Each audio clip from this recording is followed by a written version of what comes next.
want a better life.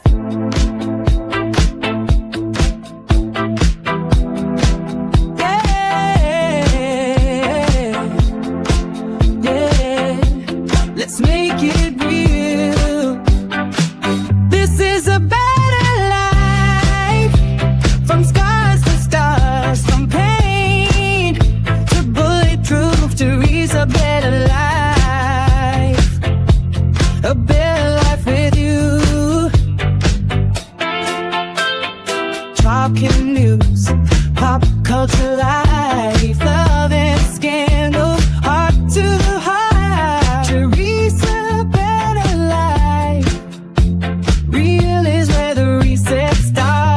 No playing small, we rise, we fall, we laugh, we do it all. A better life is one brave call. Teresa, better life. Let's build a better life. Let's build a better life. A better life. Teresa, better life.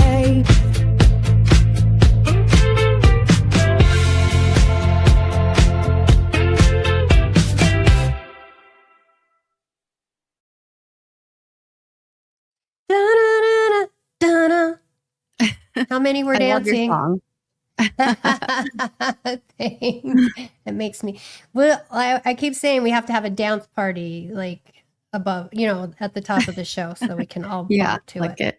it. Hi, Brandi. Hi, how are you?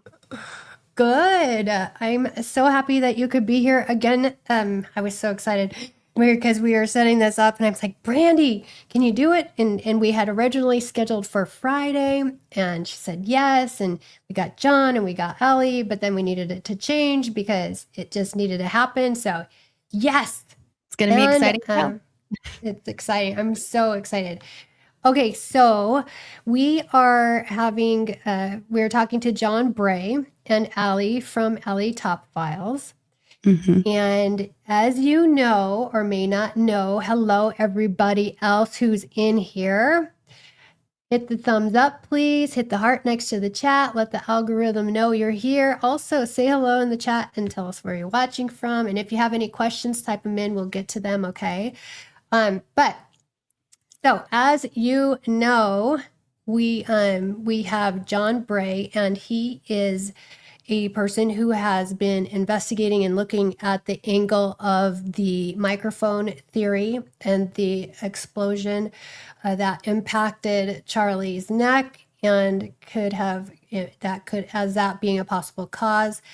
And then Allie, she has been electrocuted. She was electrocuted when she was young. It affected her whole life, still does today. And so she had noticed some things in the video that made her wonder if, we all know it wasn't a gun.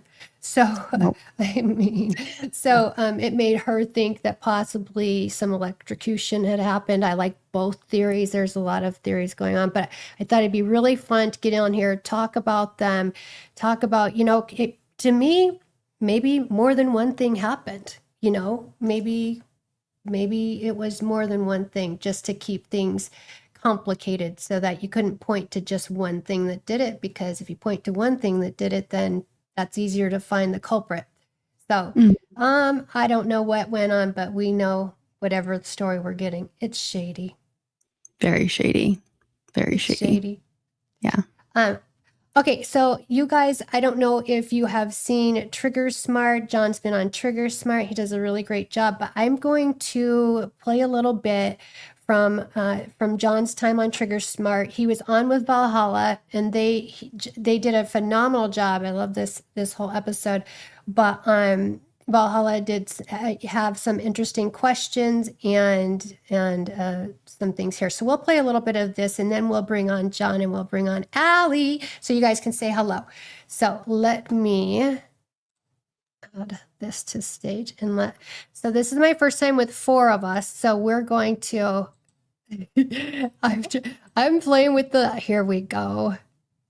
Now let me expand that. Okay.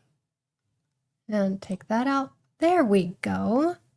Okay, so you'll have us here looking at that. And the battery, basically, they're going to be on the back face of the charge. So the wasted energy of the charge, 90% of the charge goes through the face of the microphone, the glass, face that we see fragmented. And so John had one theory, and I didn't get to like what it was before. So this was 2 months ago, and so there was questions that came on, or more information that he had. So the more information he has, his theory evolves and improves. So this is another iteration of his theory that he's explaining. And that's against Charlie's chest. And then the kind of equal and opposite waste energy of the 10% that doesn't get put into that jet is displaced into the remaining of the case. And that includes the battery, the circuit board, and the actual outer case which is ABS plastic, which is the larger fragments that we see everywhere.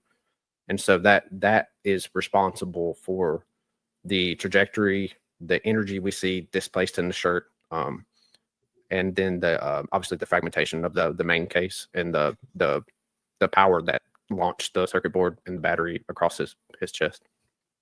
All right. So for people that are in chat, they're asking, so what is the red and what's the blue? The blue is just a part of the actual components. The red is the actual shaped charge. So it's just a cylinder with a charge at the end of it, and it has a cone.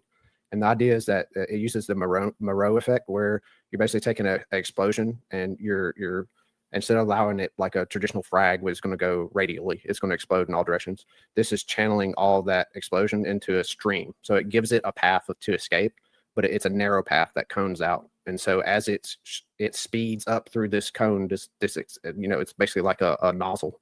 It's going to start to pull material from the cone, and that adds like aggregate to the jet stream, and that's what gives it its penetrating power. So it's either, I'm leaning towards that it was probably a polymer cone or a PTFE cone, just because it would have been the most compact. The copper cone would have taken a little more. So, and the reason that he came up with this is because as he slowed down the footage, he saw the shirt move and impact come from a place that wasn't in Charlie's neck. A little more space, and it would have been easier to detect. So the copper cone would give you a higher velocity and deeper penetration, but the PTFE or the plastic cone would be able to give you a wider spread. And I think that kind of explains why we see more of the energy displaced in the shirt and around the device, because it wasn't as optimally designed as it could be, right? They had limitations to be able to fit it in there. So that's why we see the fragmentation, the trajectory of the circuit board and the battery and the shirt blowing up. If they could have designed it the way they wanted to with no space limitations, it would have barely even moved the shirt. Like, you could get really high efficiencies with really well designed shaped charges, especially this is going to be less than 2 grams. So it could be very efficient in its delivery of that jet. And with flesh, it's usually these are made to penetrate, armor, hard structures, right? So flesh is like easy work for it. So it doesn't have to be that powerful to penetrate deep enough to cause a mortal wound. And for people who haven't seen this before, the actual, I don't know, what is it, plasma or whatever actually comes out, is coming out the small end. Yeah. So it's like it's directing it through that direction to the right. Yep. All right. And then one thing that's interesting, and actually I'll save that until we start the debate. All right, cool. All right. So that's everything I have personally. So Nate, if you want to start on your questions and your testing of the theory. Yeah. So, I mean, there's always the one I was just thinking about is I like theories that are not complicated. Like me and Trey were talking about that. The more people that are involved, the more people have to coordinate, the less likely I like the theory, just because tactically, when you're on the ground and you start doing things like this, it gets super, super complicated if you got a lot of people involved. So and these are just questions for John. I'm not trying to sharpshoot, but how do you think, or who in places this? It has to be somebody at TPUSA. Is it a security guard? Like who's getting a hold of this microphone? How are they? I don't know if they're swapping it out. I mean, I do like the idea that this is kind of a set it and forget it, much the way that the Israelis did with the pagers, to where months later you can just activate this thing when you want it to. But what's your thoughts on who sets this thing up, right? Like who's making sure Charlie is the one that has this on? Like how do they, how does it get in place? What's your thoughts on that, John? I don't want you to accuse people of murder, right? right? I'm not going to name names or anything, but I've had to train people for complex tasks, and just like you said, the less people involved in a task, generally the more likely you're going to have success. The more people involved, it's just the chain of failure increases. So in thinking this out, I always thought about that. Like they would want to reduce the amount of people, the liability, right? You don't want unnecessary people involved. You wouldn't want to have to trust. So that immediately sent me to that it was probably acoustically triggered, that, you wouldn't bank on someone sitting there watching Charlie, listening for the rifle shot to time it. Like you would either want the guy that makes the shot to set it off with the rifle shot, or have the actual device set off by the percussion of the shot, or the sonic sound of the projectile passing by. As far as like setting it to load the device, it could be at an airport anywhere. Like it could have been a party not even involved in TPC UCA. But I like to think that it was probably, if it was me, I would want someone on the audio team, because you want it placed in a certain way, right? Right. And I found the way that they placed that mic that day was a little peculiar. It wasn't like they normally place it. It was kind of a weird placement. It's like below his collarbone and set up on its side. If you look at his other, I went through all the different events and kind of like saw the evolution of how they mounted the mic, and it was unique in the way they did it. And then if you look at the actions of the audio team, they're a little suspicious. The one guy looks away right before the explosion goes off, and then the other audio guy is the guy that goes and runs behind the concrete wall and says, "Charlie's dead. They shot him. Not wrong there. So it's like it didn't really like give me a lot of confidence that they didn't have anything involved with it. Just the fact that if you're a friend of Charlie, you're gonna want to hope that he was alive. They saw him for maybe a split second after the rifle shot before they ran off, and he's already concluded that Charlie's dead, that they shot him. And then the one guy was, all his other productions where they're doing these type of Q&A things, the audio guy's standing up and he's right by Charlie. That day he's like ducked behind the table, the whole time, and then right before it goes off, he literally like tucks his head down, like he didn't want to see, like he couldn't bear to watch. Yeah. So let me stop sharing my screen here. Okay. So that was always my theory and thinking was, the more, what you said is the less people, the better. I agree normally, but then I'm thinking, well, if you can make it, more chaotic and crazy, and they could try two or three different ways to make sure that Charlie got how he ended up, that maybe there was a few things going on, like a fail safe, so to speak. But yeah, the experts, which I am not, say different. And I just want to address a comment. Someone said they saw a girl in the crowd with a gun. Utah, you're allowed to carry a gun. And I think there were multiple people at the school that day that had guns that drew them as soon as they heard a shot being fired. So I just wanted to address that comment that I saw.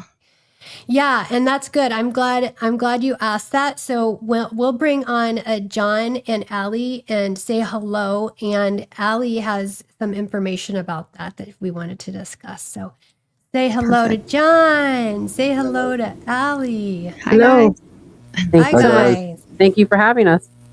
This is Christopher, and I'm Allie Top Files. Hi, John. Nice to meet you. Hi, John. Good Thanks to for have having you. me on. Hi, Brandi. We've got some buzzy. Hi, guys. Hat.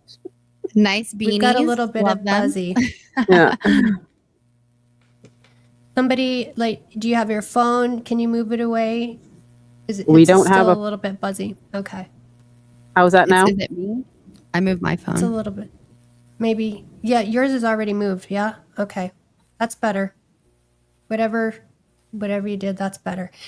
Okay. So real quick, before we get to the question about the girl with the gun, I wanted to, if you see John, he's in a lab that I wanted you guys to know about. I just found out about this. Tell us about where you're at, John, and what that is all for. I'm in my on-farm manufacturing facility. Me and my wife, we run a self-care beverage company. We make fermented beverages, basically trying to replace sugary sodas with, a delicious beverage that's carbonated and good for you.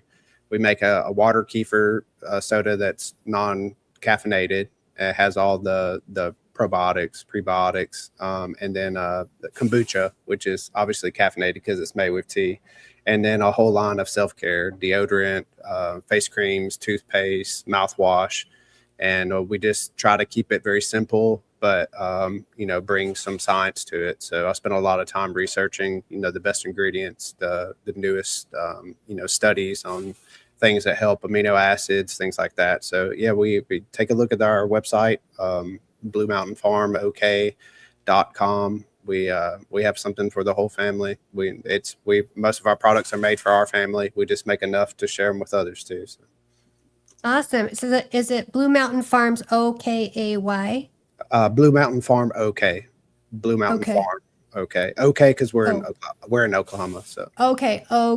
The abbreviated. Okay, got you. I didn't Cool. know this. I'm That's really excited to awesome. check that out.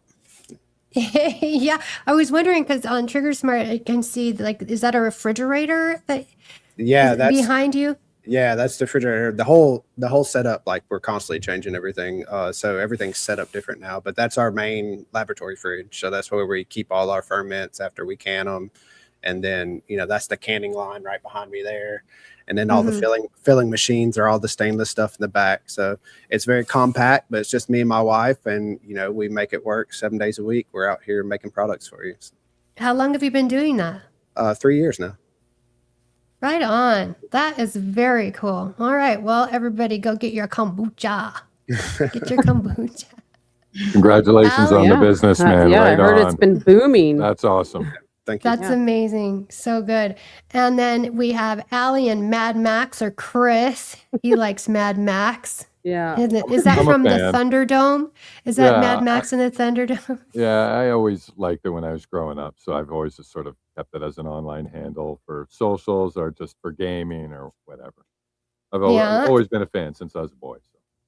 Okay. And how about those paintings on the wall? Is that one of your guys' artistic hands? That would be me. I also paint, and I'm a photographer as well.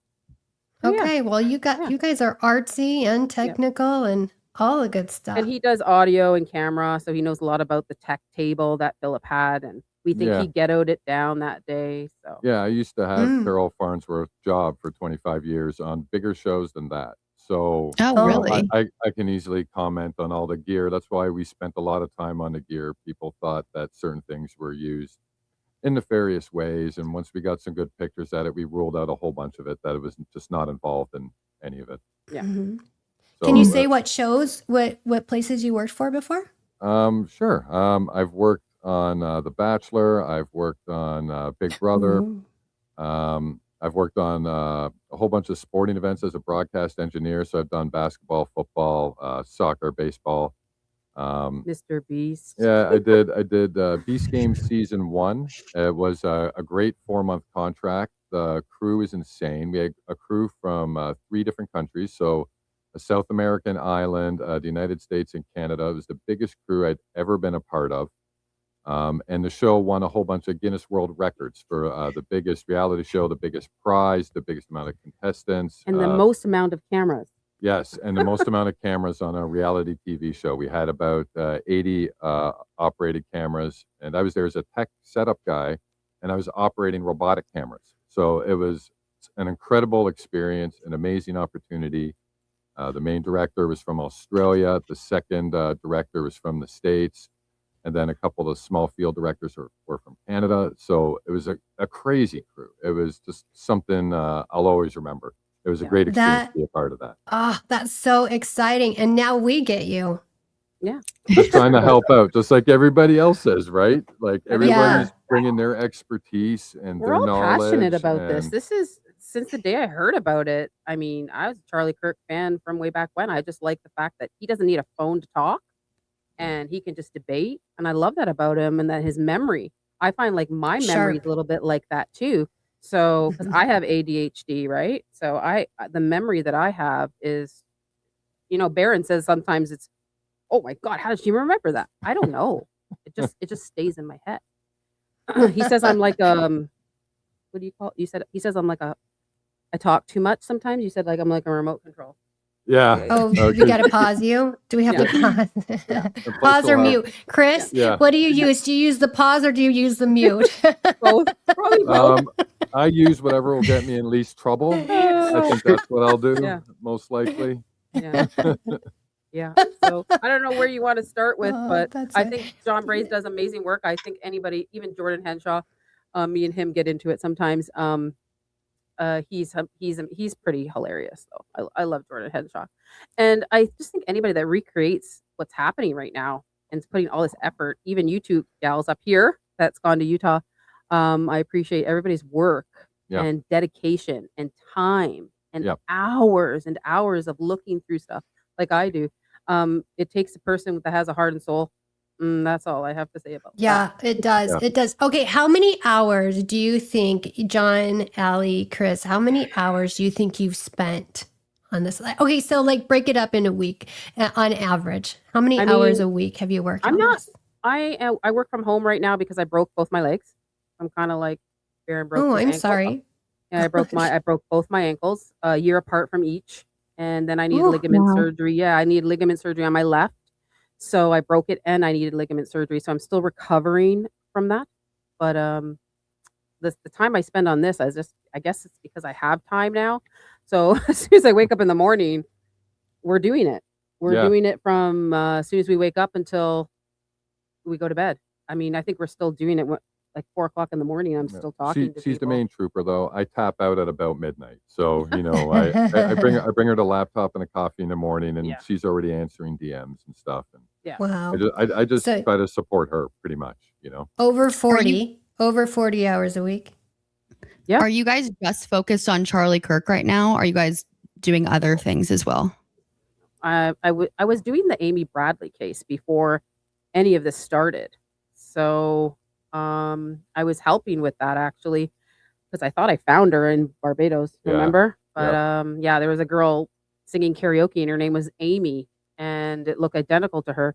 So I was focusing on that in August and then this Charlie Kirk thing happened in September.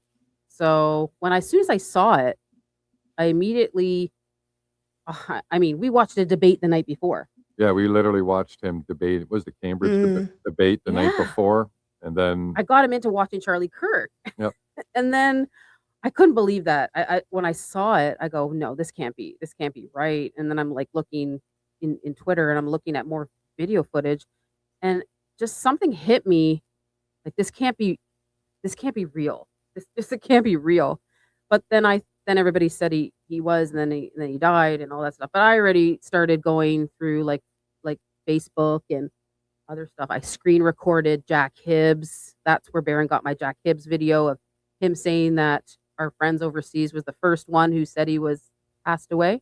yeah, Mhm. that I was recorded sketchy. that That was because sketchy. Jack Hibbs deleted it. I recorded all of I already know this from doing other cases, Yeah. I recorded People delete stuff when they think they're going to get caught, right? Rob, a whole bunch of stuff. I just started downloading stuff and I'm like, I told Chris, I go, I think this is not real. And he goes, you even said, babe, I don't want to talk about this. Is so gory and this is so upsetting. I don't want to talk. He didn't even want to talk about it. Not And right, there's- not right away. And there's some Like, husbands out there, right? Like there's some that like I've talked to other women and they're like, my husband doesn't want to talk about this and they don't agree with anything I'm saying. They don't want me to investigate. And I just like thank you so much, Chris, for like actually listening to me. And that's my job. it was after the memorial. I couldn't take it. I took it right up into the memorial and then I went, there is something wrong. Mhm. Yeah. So That's how I felt too. you felt that too, right? Like I cried at the memorial. Like as soon as she spoke though, I felt something was off. Yeah. Yeah. Mhm. No, it was absolutely devastating. As soon as he got murdered and things weren't adding up, I was like, we need to investigate this more. Yeah. Like, absolutely. And then there's As soon as YouTubers that had like the video of the tent area. That's when it changed for me. Yeah. As soon as I saw the shot that same day, the video, I knew. I'm like, that was a pretty organized and intentional, not just somebody who was doing it. That Yeah, I just felt it in my gut, like something was up. Mhm. Yeah. How about you, John? How many hours do you think you've put into this? I'm pretty busy, so I just do it in my spare time. But I always keep an agent kind of working on it. So I have like a local AI agent that I have programmed that's always processing things. And so I have like a kind of a list of priorities, and then I keep a queue of things. Like I like tangibles, so I don't get into like names and people. Like I try to find things I can measure and find in another source, so I can get multiple measurements of the same thing. Because then it's not an artifact, it's not a digital or a fake, right? If you find it in two videos and it measures the same, and you get the same frequencies or you get the same frames, like it's real. So I'm just always looking, for the best quality files I can find, and then trying to find new techniques to analyze them. So probably like at least an hour or two a day, but some days I can find something, usually on accident. Usually I'm looking for something and I spot something else in a processing, and then I'll go down a rabbit hole and spend, I can spend 4 or 5 hours in a day working on it. But it's usually at night after I feed my kids and everybody's in bed. I'll just sit there, or I'll wake up at like 4 a.m. and just start, I call it whipping, where I get my AI agents running and I just keep them working. Yeah. Were you able to download that one that was posted? Did you get that link and download it, or? Yeah, I Was got it everything. It I got have downloaded? I have full analysis already ran on it. So I have all Okay, the so there's that four. one that Piper posted, you were able to download? Okay. Oh yeah, it's completely legit. There's 4 audio files, one file from a shotgun mic, and then 3 audio files from the Canon camera itself. It's the most revealing audio we have because it's lossless. It's PMC or PCM, and the other files are like lossy. They're compressed because they're cell phones. So this was Right. like as professional of audio that we could get from the event. And because it was so far away, it gives you a lot of time delay. So you can get a lot of good measurements off of the time delay between the stage and the shooter. It was kind of like in between the both of them. So where the other cameras are pretty close. I have lots of measurements from all the cameras that were close. This gave me measurements from a camera that was away that I could compare the two, and everything just fell right into place. Like, so the 2 move files of the iPhone 15s on the right side of Charlie, and then that file, the files that we know for sure are solid gold because we have metadata for them. We know what device they came from. The other files you have to you can't be 100% sure about them because they're Twitter uploads that have been re-downloaded, redistributed. Every time that happens, they lose quality. You don't have metadata for them. Like you can use them, but you can't say they're rock solid. You can just use them as comparison for the other one. So this just gave me a third comparison that was further away. So yeah, it was super valuable for me. Not so much the video. The video is weird. It's like shot in a weird frame rate, but the audio was gold, absolute gold. Oh, that's good. Nice. Were you able to analyze any of the spatial audio from the cell phones? Did that help you at all, or was it just useless? No, the spatial audio is weird. It's more of a gimmick than anything else because it's like it's proprietary processing internal. It's not like a stereo, right? Where you have left and right channel. It's not analog, but it's as close as analog as you get. Like the left channel picks something up, the right channel picks something up, and you can see those two spread out. Like the 4 channels on the iPhone 16, like it's more gimmicky than anything else. I wouldn't, you can use it, but the left and right channels are probably more useful than the up and down channels. Essentially, that's what you have. You have a left channel, a right channel, a down channel, and an up channel. And the down channel and the up channel the event wasn't really involved. It was a linear event. Everything happened on a linear plane. So the left channel and the right channel are the most important data points that you can have. So is this video you guys sent him, or what is this video you guys are talking about, or the audio? I think it was the video everybody's been asking to release. It's the UVU video where the university's newspaper was recording with a professional, Canon camera with a shotgun mic up on the balcony. So it was further away than all the mics, but it has a professional, shotgun microphone, which is very directional and is pointed Directional, right. Yeah, it's pointed at the stage, where all the other microphones are cell phone mics, which are very limited in what you can, you can't pull a lot from them. And that video was kind of released by UVU on YouTube, but it was blurred. And so, someone got the unblurred version of it, but it was like the chain of custody was always weird. How they got it, the story kept changing, and then we never got the full version of it. We just got the MP4 of it that was like compressed and cut down. And so this is the actual file that it's like 3 gigs from the actual camera that the UVU recorded. So you get all the audio, all the frame rate data, all the metadata, like everything you wanted is there now. So it's just a lot more comprehensive of a file now. So was that, do you think that was intentional, the blurry video UVU? I mean, obviously there's better quality video than was. Well, they just wanted what to do you make upload of it that? to YouTube. They had to blur it. If they would have uploaded the unedited, they would have got smoked. YouTube, Yep. Okay. is They would have the been smacked worst. right away. Yeah, it would have Yeah. been We got taken deleted. down. Yeah. Yeah. So 100%. it's the only way they could upload it. I think They now were anything great. with Charlie Kirk, if you even And show it- the tent area, you get Yeah, you get a really? little Yeah. yeah, it's Did- tough. So now, is that the one they took down? Yeah. Because I didn't think- UVU have one up and then they took it all the way down and asked other people to take it down? Yes. I had heard that. I didn't confirm it myself, but I believe that's what I've been hearing anyways, is that it was uploaded and then Yeah. they took it down. But I didn't see it uploaded or anything like when that happened. Like I wasn't scanning YouTube, but that's what's going around, and it would make sense, I guess. Mm-hmm.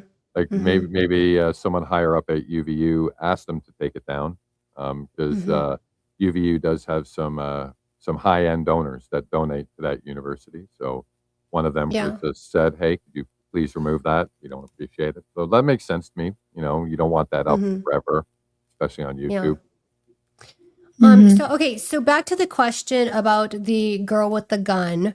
There was some things I noticed, and it was for you, Allie. It was more than just that she had a gun. Why don't you tell us, run through that?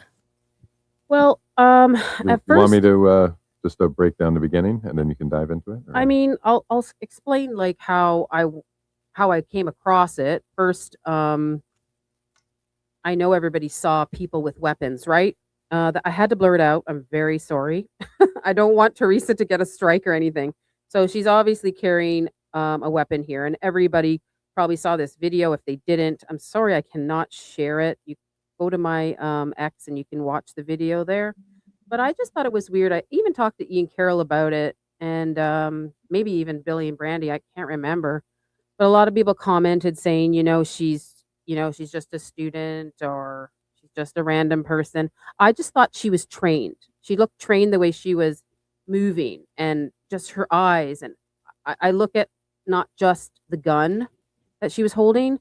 So I just thought just something was just off that day. And then I just dismissed it because I couldn't find her again. And then somebody asked me to look I mean, for the she umbrella. could have been like in a girl. military program. Yeah. Well, yeah, that's what we eventually we found her. But then I was looking for Umbrella Girl, and I pulled up some footage from the tunnel, and everybody's been looking at this footage of the tunnel so many Yeah. times, George Zinn being carried out. Yep. And then all of a sudden she comes in the picture, and I go, "Is that the gun girl? Is that the girl I've been looking for?" And she was just buzzing around Chief Long, like she touched his waist, like she grabbed his waist. And then she touched his shoulder, and I'm like, okay, she definitely knows. Yeah, so she's obviously not just some regular person. Yeah. Once you see that and that she had access to the crime scene around the tent, obviously she's not a regular person. She's either an undercover cop or she's an undercover fed. So Yeah. what Well, we don't originally, know allegedly. allegedly, well, we found out who she was Yeah, anyways, yeah. right? But that was basically just saying, hey, she wasn't just a useless person there. So what originally thought was wrong. So we Yeah. decided to follow it. Yeah, And- and I followed it up even more, because it went down a rabbit hole from there, trying to find her to a law that they changed in August 18th of 2025 Yeah. to carry an open firearm weapon on campuses. They changed it 128. 128. Bill 128. They changed that in so you weren't allowed to just like just hold your weapon out and carry it at a campus. That wasn't allowed actually at Utah. They were addressing that in May, and some of the kids were apprehensive about it. They would feel less safe because you had to have it concealed, unloaded, in a bag, and you weren't allowed to show it. They just changed this law, and you guys can Google it. August 18th of 2025, 1 month before Charlie went to this event. So I thought this was very weird. And all these people now could just carry it. They were all there holding, running with guns, and it's just like this wasn't allowed in earlier in the year. Yeah. So and then we also found a document from UVU which said even though Second Amendment rights allow you that, there's still certain places you couldn't carry, but it was accepted as long as it wasn't shown. And the reason why they created this bill was to take away all the gray area and make it a law, which makes sense. You don't want people guessing, was this okay? Was this not okay? Because you can't walk into the Oval Office swinging an M16 around. No. Like there's places you can't carry weapons, right? So then why did Tyler Robinson conceal his weapon when it was an open carry? Yes, and that was something that was also part of that. Not only was this new law for handguns, it was for rifles. So as long as you have your permit to conceal, you are now allowed to open carry on campus, and you can carry a rifle around strapped to your shoulder. Yep. So chasing this girl down led us down to this information that we discovered about this leading up to just before Charlie died. So now, why would Tyler have to stick a rifle down his leg when they just passed a law that says it's legal to carry it on campus? So that whole part of yeah. So he could have just strapped it around his shoulder and walked in, and nobody could have done anything to him. A police officer would have just said, "Hi, welcome to the event, sir." They just made it completely legal, and this was just before Charlie got taken out allegedly by a rifle shot. And so that's the part which makes it weird. Did Charlie Kirk know that this law was changed in August 18th? That's another thing. Was he aware that it was now okay to close conceal, open conceal any handgun and any rifle on campuses? No. Did he know that now? You can have it loaded. The law before was it had to been in your bag, That's unloaded. You couldn't carry it to dorm room or inside event outside. It had to be unloaded. It was for protection only. So we uncovered a part which is about dorm rooms, and that's what Ali was just referring to. So if you had a weapon in dorm, you could not carry it out of your dorm room. So it had to be in your room, locked away safely as per normal, right? Yeah. But they changed it. They literally made it more and that's accessible.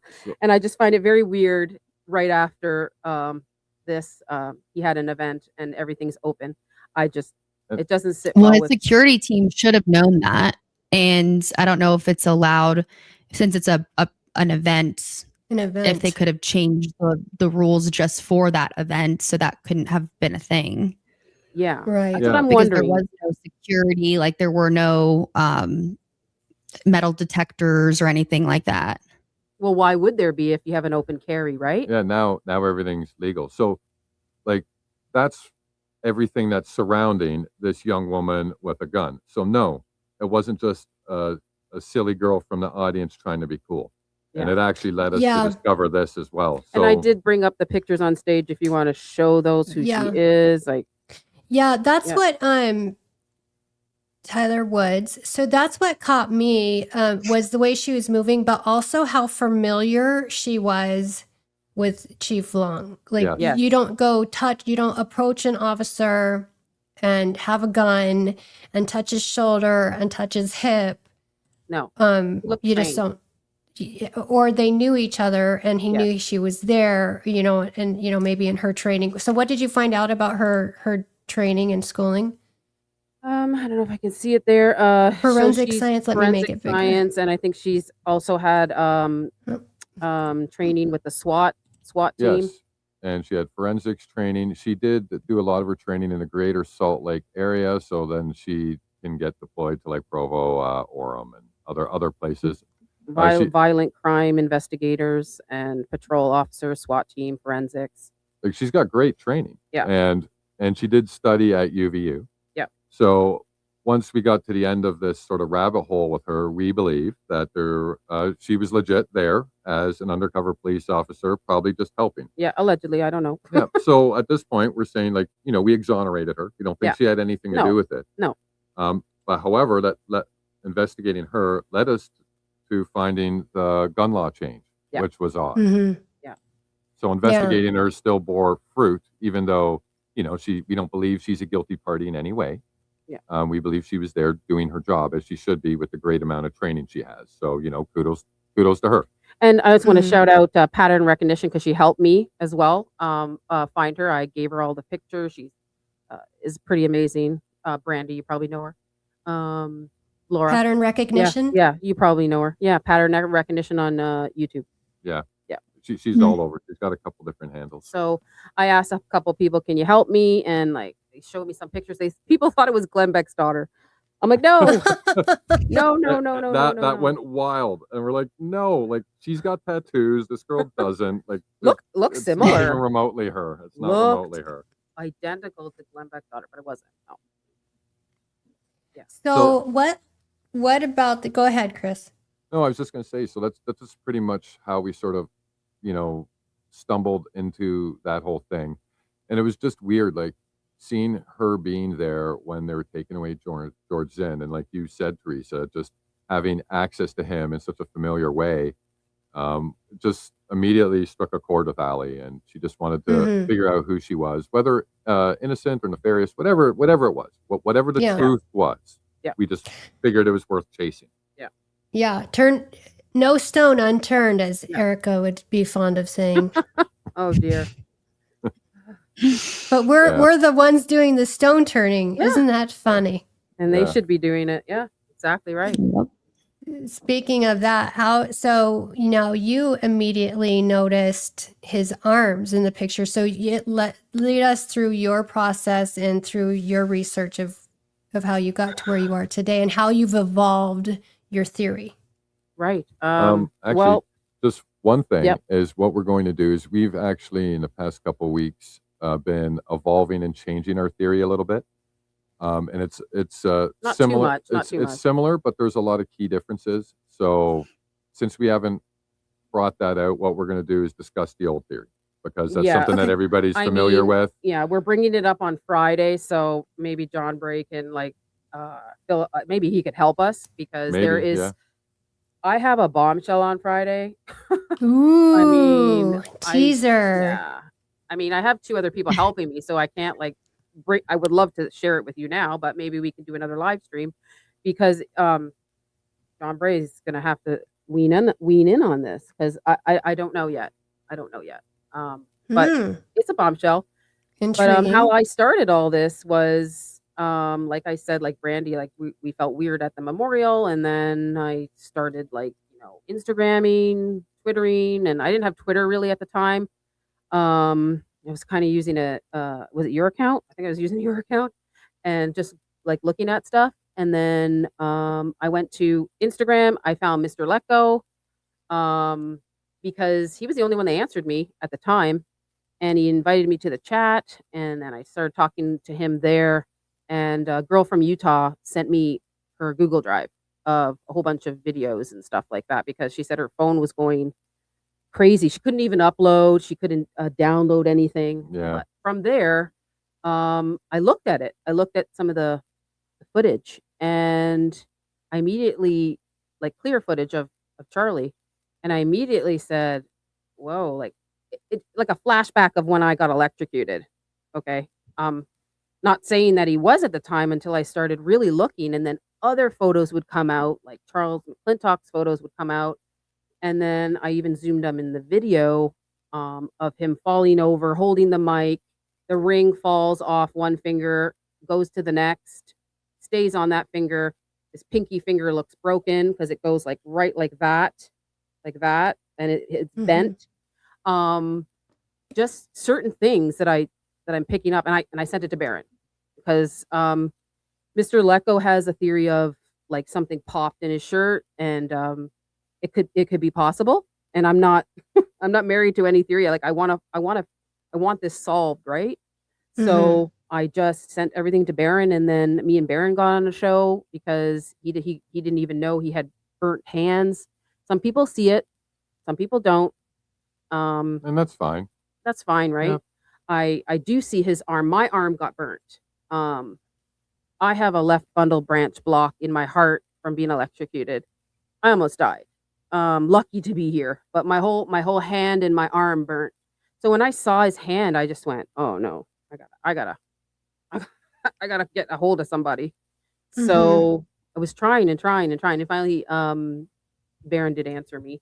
So we discussed and we brought up a whole bunch of pictures and different events from prior of Prove Me Wrong events, and how everything was elevated, had mats, and was Proper amount of insulation was protect- there. yeah, You was know, protected. I noticed that he was on a table. His feet were on top of water bottles. There was water all around the courtyard. Everything just gave me like shivers. I just didn't like the fact that there was water everywhere. He had a corded mic. There was just so many things that I felt like I have to get a hold of Baron. So I don't know if you've seen the episode of me and Baron's, but we did I think it was the second show. He did 2 shows of the electrocution theory. So yeah. And then from there, more information would come out, right? Yeah. More and more pictures. Then it looked like, he had like been tased. I don't know. I The have no idea. dots. yeah, Yeah, those weird dots, like they don't even look. It's weird. Like they don't look like anything from electrocution. They don't look like they're shrapnel from an explosion allegedly. So like, what is it? Like it was bizarre. Like it didn't. That one thing doesn't match any theory out there. And it's like he did have beauty marks there. So if you get burnt, obviously the beauty marks are going to go darker. that's possible. But like the positioning of it, just it looked like a taser. Too perfect, too uniform. It was uniform. Yeah. Yeah. And so, from your experience of getting electrocuted, because in the movies, right, when you think of someone getting electrocuted, it's like really dramatic. Yep. Is that not how it is in real life? For me, I saw his eyes go back. That's what I don't remember what I looked like. My sister was there, so I don't remember it. I don't remember it at all. I kind of blacked out for like 10 minutes, she said. So she just said I wasn't responding, and something from The Exorcist, like I just went like back like that, and I couldn't move. And I really was stiff, and I just held that posture like that, and I didn't let go. And I felt, all I can remember is I felt like I was being sucked into that electrical socket. Like the amount of energy that I felt that moment was, it just felt like I was being like drawn into that socket. That's all I remember. And then I woke up, I came to, and I just heard my sister screaming at me. And then I kept it from my parents for a week. I didn't tell my parents anything. Well, she kind of had to, because this is the funny part of it. My dad's an electrician. Well, a master electrician. He helped with lighting redesign on the Eiffel Tower in Paris. Like master electrician. He's good. And he's seen people fry in front of his face in 2 seconds. Like within, he said, "Hey, don't touch that," and bzz, dead, like that fast. And he would tell me all the time, "Don't touch this, don't touch that." And here I am, my feet in water, and the tub is overflowing, and I'm going to reach for that plug on the washing machine, and that's what happened to me. I just I felt like I was getting sucked into the socket. Hence why she couldn't tell her old man, because she'd been told that her whole life. She would in have gotten trouble. Yeah. But then the burns came, and I had to So yeah, like on TV, you see somebody like shake. They don't just go stiff. A lot of times when I've seen it, they're shaking and convulsing. I didn't see myself. All my sister said was like my eyes went back, and then I was just like that. That's it. I've only seen somebody get electrocuted once, and it was on the job, and he was standing, so it's different from this, but he was doing something, and he reached out to a wall panel. Something was messed up there. I don't know what it was, but he immediately went like this and then went back. Yeah. And so again, it's not really doesn't really translate to this situation, because we had a gentleman sitting. Yes. but it was it's the closest thing that I've witnessed with my own eyes is the tensing of the body. And so Ali and I were curious, and we just started talking to more and more people. Like with my business, I know amazing electrics in the film and TV business. So started bouncing some of this off them and showed them some pictures. And he said, "Well, I can't tell you if it happened for sure, but if you're asking me, is it theoretically possible? Well, I'd say yes, but I can't tell you if that's what happened here on the day. But if you want an honest opinion, is it possible based on what you've shown me? Well, then I would have to say yes." So, it was something that we just slowly sort of confirmed. We started within our own family and our group of coworkers around us. And then when Ali brought it to Barron, he then went and did his own verification through his own sources and his own people. Yeah. And we just gave him the information. And then he took it and he goes, "Okay, I'm going to go check with some people." And he came back and he said, "Well, the people that I checked with kind of agree with what the people that you checked with are saying." And it breaks bones. So I did break one of my fingers, and I do have a left bundle branch block from this, and it's the electrical part of my heart that just doesn't pump properly. And so and if I wasn't wearing any jewelry. So I remember my father telling me, if you wore any jewelry, you wouldn't be here. Yeah. And wow. he had jewelry on. That's one of the things I had looked up after seeing your theory. I had looked up if how you could account for the bones in his neck, and your neck can constrict and contract tight enough to where you would bust. Yes, Yeah. I had a Bust bones. landscaper DM me. Actually, I have a whole bunch of like electrical people DMing me, but this guy was a landscaper. Actually, he said he's witnessed it with his own eyes that the guy was doing some landscaping work near a fountain, and he went to go touch a cord of whatever machine. I guess it was the mower. mower. I don't know what it was. He went to go touch something and immediately got electrocuted. It went right up his body and blew a hole out of his neck. Oh, wow. And I That's what want I him was gonna on ask to you. I I was want like, him how to do you come on my explain that? yeah. I want him to come on my live stream so he could talk about it. He's trying to find out who the guy was because he's not with us anymore. But I'm not saying that's what happened to Charlie, right? Because my theory is, I think this is just my theory. I'm not done with it yet because I think he did have something in his neck like a squib.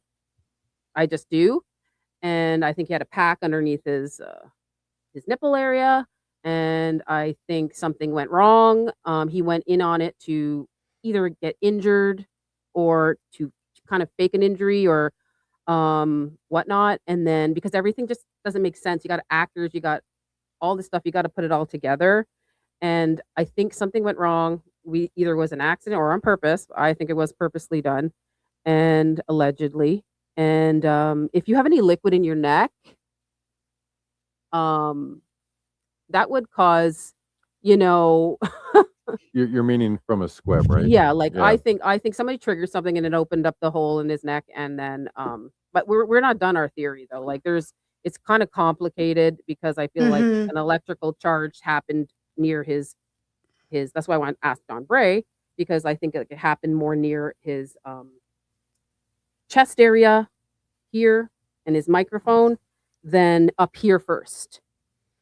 That's what Do you I think see. Charlie was in on it at No, first? he was I feel like he went in on it to fake it, but he didn't know he was going to die.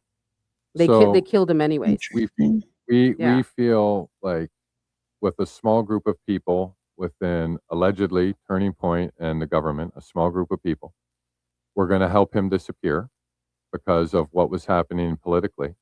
Yeah. And we believe our friends overseas found out about this and used this as a way to take him out because everything was already organized for him. The entire setup, the location, the patsy, absolutely everything was organized for them. They didn't have to think of it. They didn't have to pay for it. Yeah. All they had to do is wait for the right time to make their move. And we could be wrong. Like I mean, this is just something that's been going through our heads. And like I don't see Charlie just going to an event like that and go, "Let's go." No. Yeah, that makes me wonder, like, what purpose he would have in that, because like for Trump's, I think Trump's, that whole thing, the earshot, I think that was just made up to shore up his base because I think he needed it. For Charlie, he was at the top of his game. He was in line to be, I believe he was probably looking at, running for office. I've I always believe believed that. too. Yeah. He would have been a So good president. if, yeah, The Um, Vance Kirk ticket's happening now, or not yeah, anymore. What a joke that is. yeah. What were you going to say, Brandi? Well, I was just saying, you said that you have been watching Charlie Kirk and you like him and his character. Do you think that he would let a young kid get accused and potentially the death penalty for his murder if No. he actually wasn't murdered, though? No, I don't think he knew that this was going to happen. Like I said, he went in on it to, like what Trump did, like his ear. He went in into he wanted to injure himself somehow, whether it would be not to unalive himself. He wanted just to get hurt, and then they did it anyways. That's just Okay. like my thoughts. I don't Mhm. I don't know. I just feel like he wouldn't have it. Brandy, I try to go into it like, look what he posted the day that he went into UVU. He posted about Irina the day Yeah. the Yeah. day that he went into UVU. That was his post. I'm just like, she died from a neck thing. I'm just like, why is he posting this the day he's Yeah. going into UVU? Is just so bizarre. That was his last Instagram post. Mm. I don't know. I Yeah. like to tie everything in, and there's so many actors, as we know, Hunter, Kozak, Well, Zen and the it looks like, sheriff. yeah, the sheriff who just retired. Just the reactions left. of people, like when if you see a shooting, you don't see everybody just gets out of there. They're all just like this. No, you're getting out of there. Mhm. You're like, why? And there's just one guy. He's like, oh my god, Charlie, oh my god, what? Yeah, Mhm. I just- there it was was some weird things weird. going on with people afterwards. That's It's for weird. sure. It was very weird. Yeah, the whole thing is bizarre. Like one Yeah. thing So- we always thought that really needed to be explained was the shirt movement, and that's one reason why I do watch. We both watch John's work a lot because Yeah. he's really been putting a lot of time and effort to explaining what's happening here. Because without knowing what was underneath his shirt, it's very hard to explain, right? So I actually was thinking that it was John's theory for a little bit because nothing could explain what was going on underneath the shirt. And as we started talking more and more about electricity, I'm like, okay, well, if we roll with this, it has to explain what's going on with his shirt then. Otherwise, this theory is dead before it starts. So I started looking into electrical theory and magnetic theory.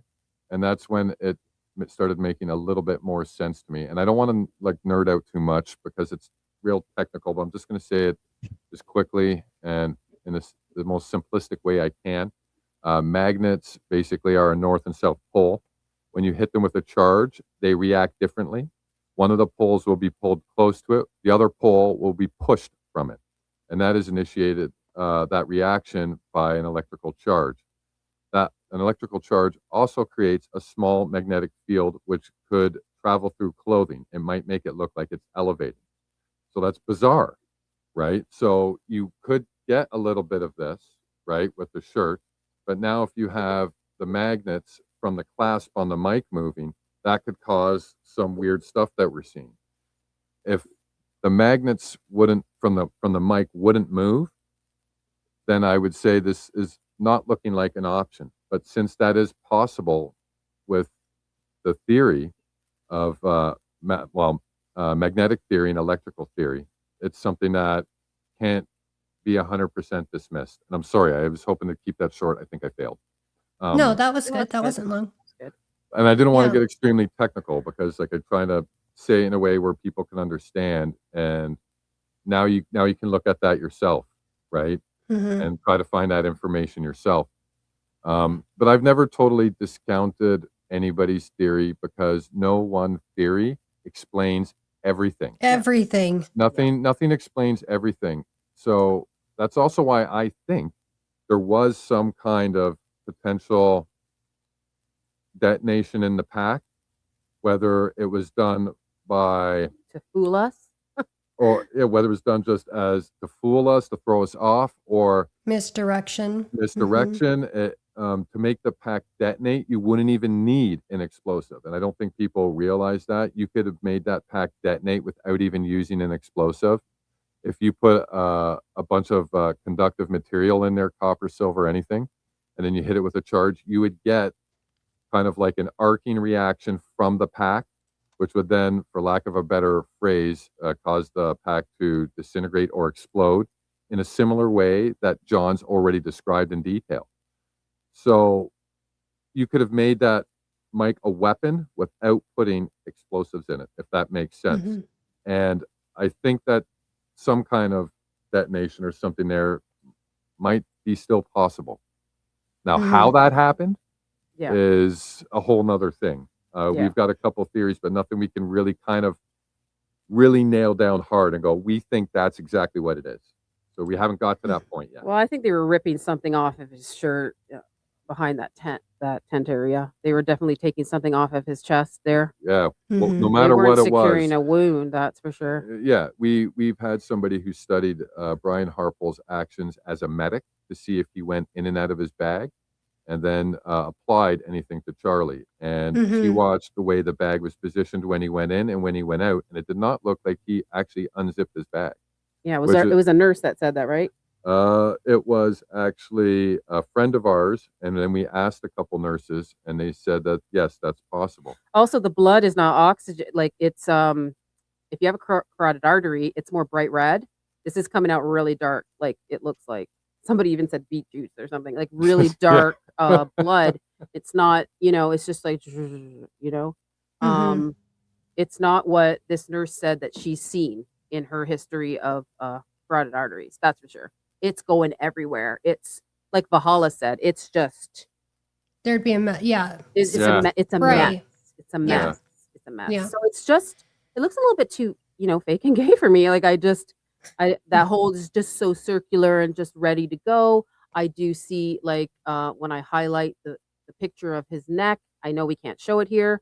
I do see like some kind of square patch in his neck. I know a lot of people see other things. I'm not married to any theory, right? I'm just stating the fact of what I see and what I'm thinking that could have happened. It could have been a multitude of 2 or 3 things to trick us and to go down this JFK thing that we got going Yeah. on right now. Yeah. I mean, if you're gonna do the road mic and having like, don't you think that would be one of our first things that we would think, because the overseas do that all the time? See, that's why, like, I thought it was possible, and I still think it is possible, but because our friends overseas blew the cover on that with the pagers and the radios already, like, wouldn't that be the first thing we've gravitate to? And a lot of people have. Yeah. Like, a lot of people think that's exactly what happened. And we watched this documentary about our friends overseas agency. That starts with an M. I don't want to say it because we did a live stream on them and it's still banned. Yeah. We did a MO. You guys know what it is, Yeah, right? Yeah. They brag about being the producers on the world stage. It's a 60 minutes documentary with a retired agent. They brag on putting deception out there and making everybody believe it. They brag about fooling people, that sometimes it's a game for them. Yeah. And that's a 60 minutes documentary. And if you want to learn about them a little bit, that's a really good But documentary to check out. I do think what John Bray said, I do think it did explode. I do think because they wanted to destroy it. They don't want the evidence of that audio. No. They don't want that Mm. audio. So that's why I feel like 2 or 3 things happened, Teresa. I was telling you, and I'm wondering what John Bray thinks, because I think it did do that and it did do something else. Because Yeah. why would they? If you destroy that audio, it's gone. His Yeah. road mic, it's gone. John, is there a way in your theory that would cause a magnetized reaction? Like, there anything that would make sense of that? Of like the ring? Because what I'm thinking of is when the ring came off and in the video, it looks like it's just kind of hanging there for a minute. I'm like, how does that even happen? The ring falls to the ground. I've tracked it all the way to the ground. It's a hinged Yeah. ring. It falls off his finger and passes in front of his pinky, and it looks like it stays on his pinky. But if you get a high enough quality, like a before the re-downloads and the re-downloads, you can track it all the way to the ground. Particularly the two move files from Charlie's right side, you can see it fall all the way to the ground, bounce off the ground, and then fall back down again. So it fell. It fell with about the same rate of speed that the blood fell.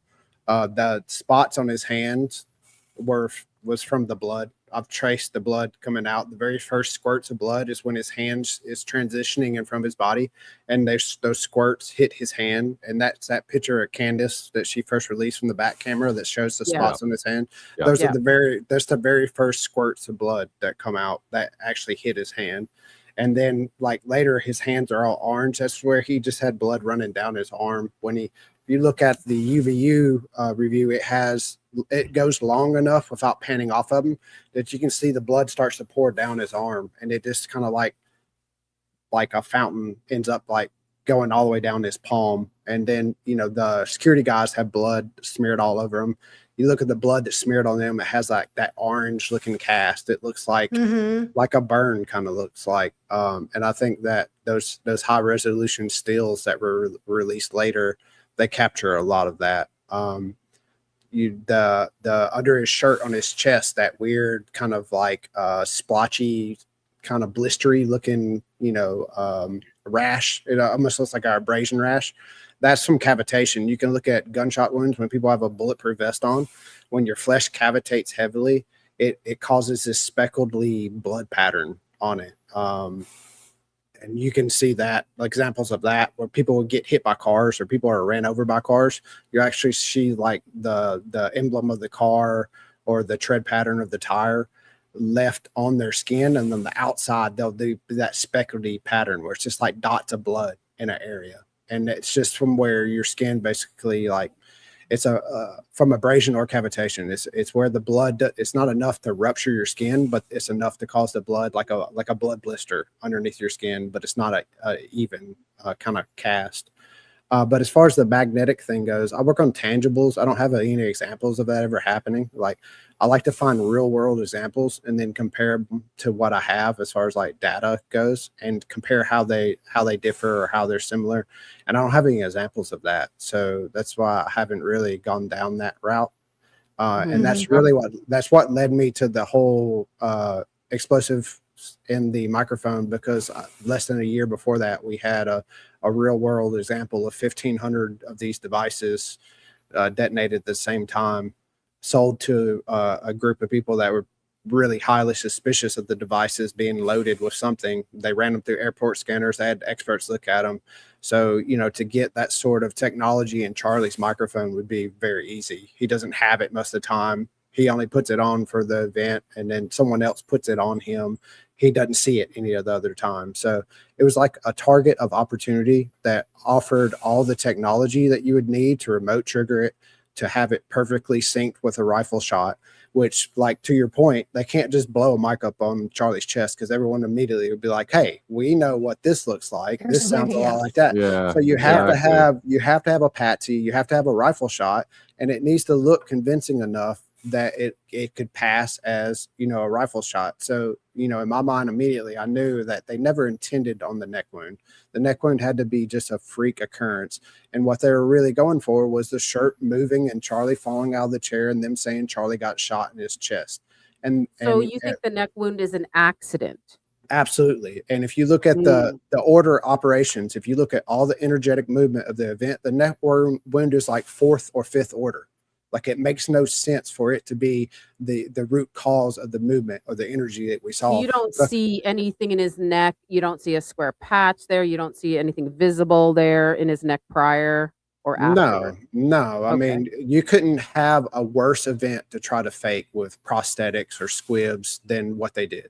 Charlie came he strolled out of the SUV. It is easy to do, though. It is easy to do. Cameras all around him. And then he goes out and tosses his hats around, his shirt's being pulled up. He's in the sunshine, high contrast, people, HD cameras, taking pictures of him everywhere. It was just putting yourself under immense pressure to try to pull that sort of thing off. Like the amount of opportunity of failure for you to fake that sort of thing. Could they do it? Absolutely. Would you want to risk a high profile event like that using, Hollywood technology? When they do that in a Hollywood screen, it's a fixed portion. They know a fixed angle. They know what the audience is going Lighting. to see. They know what they're not going to see. So, it's a very controlled environment. This was a completely uncontrolled environment. And Not Charlie saying- had a twitch, by the way. Like he would, like if you watched him on his Yeah, podcast, he would Yeah, he he's would talk and he would do Yeah. that with his neck. Yeah. get a little So- tick. Yeah. And a lot of people thought the Hollywood makeup artist or stunt person was really Butch Hibbs. No, I don't So I think it was talked- him. I'm just saying I've talked to some people that are like, oh, there was this Hollywood makeup artist there. And That was when they Butch. show me who they're referring to, I'm like, that's Butch Hibbs. It's Yeah. Jack Hibbs's brother. Yeah, that was a thought that I think a lot of people had earlier on, and it's just because what's his name, Mike McCash or something. He's a well-known guy who does special effects videos, Yeah. and he does have a big thick beard, but he looks a little bit different than Butch. You could totally Yeah. tell that's yeah. I They do did look alike though. I did want to ask John a question. So you said without naming somebody, you believe, I guess it was a member of allegedly the AV team who brought the mic that day, I guess. Well, Yeah. And I liked, go ahead. why would you have anything out of the ordinary, right? It would be business Yeah. as usual. So he didn't have Mm-hmm. to know anything about it. He's just the person that puts the mic on him. Like he's not in possession of the mic all the time. Like there's no chain of custody with this microphone.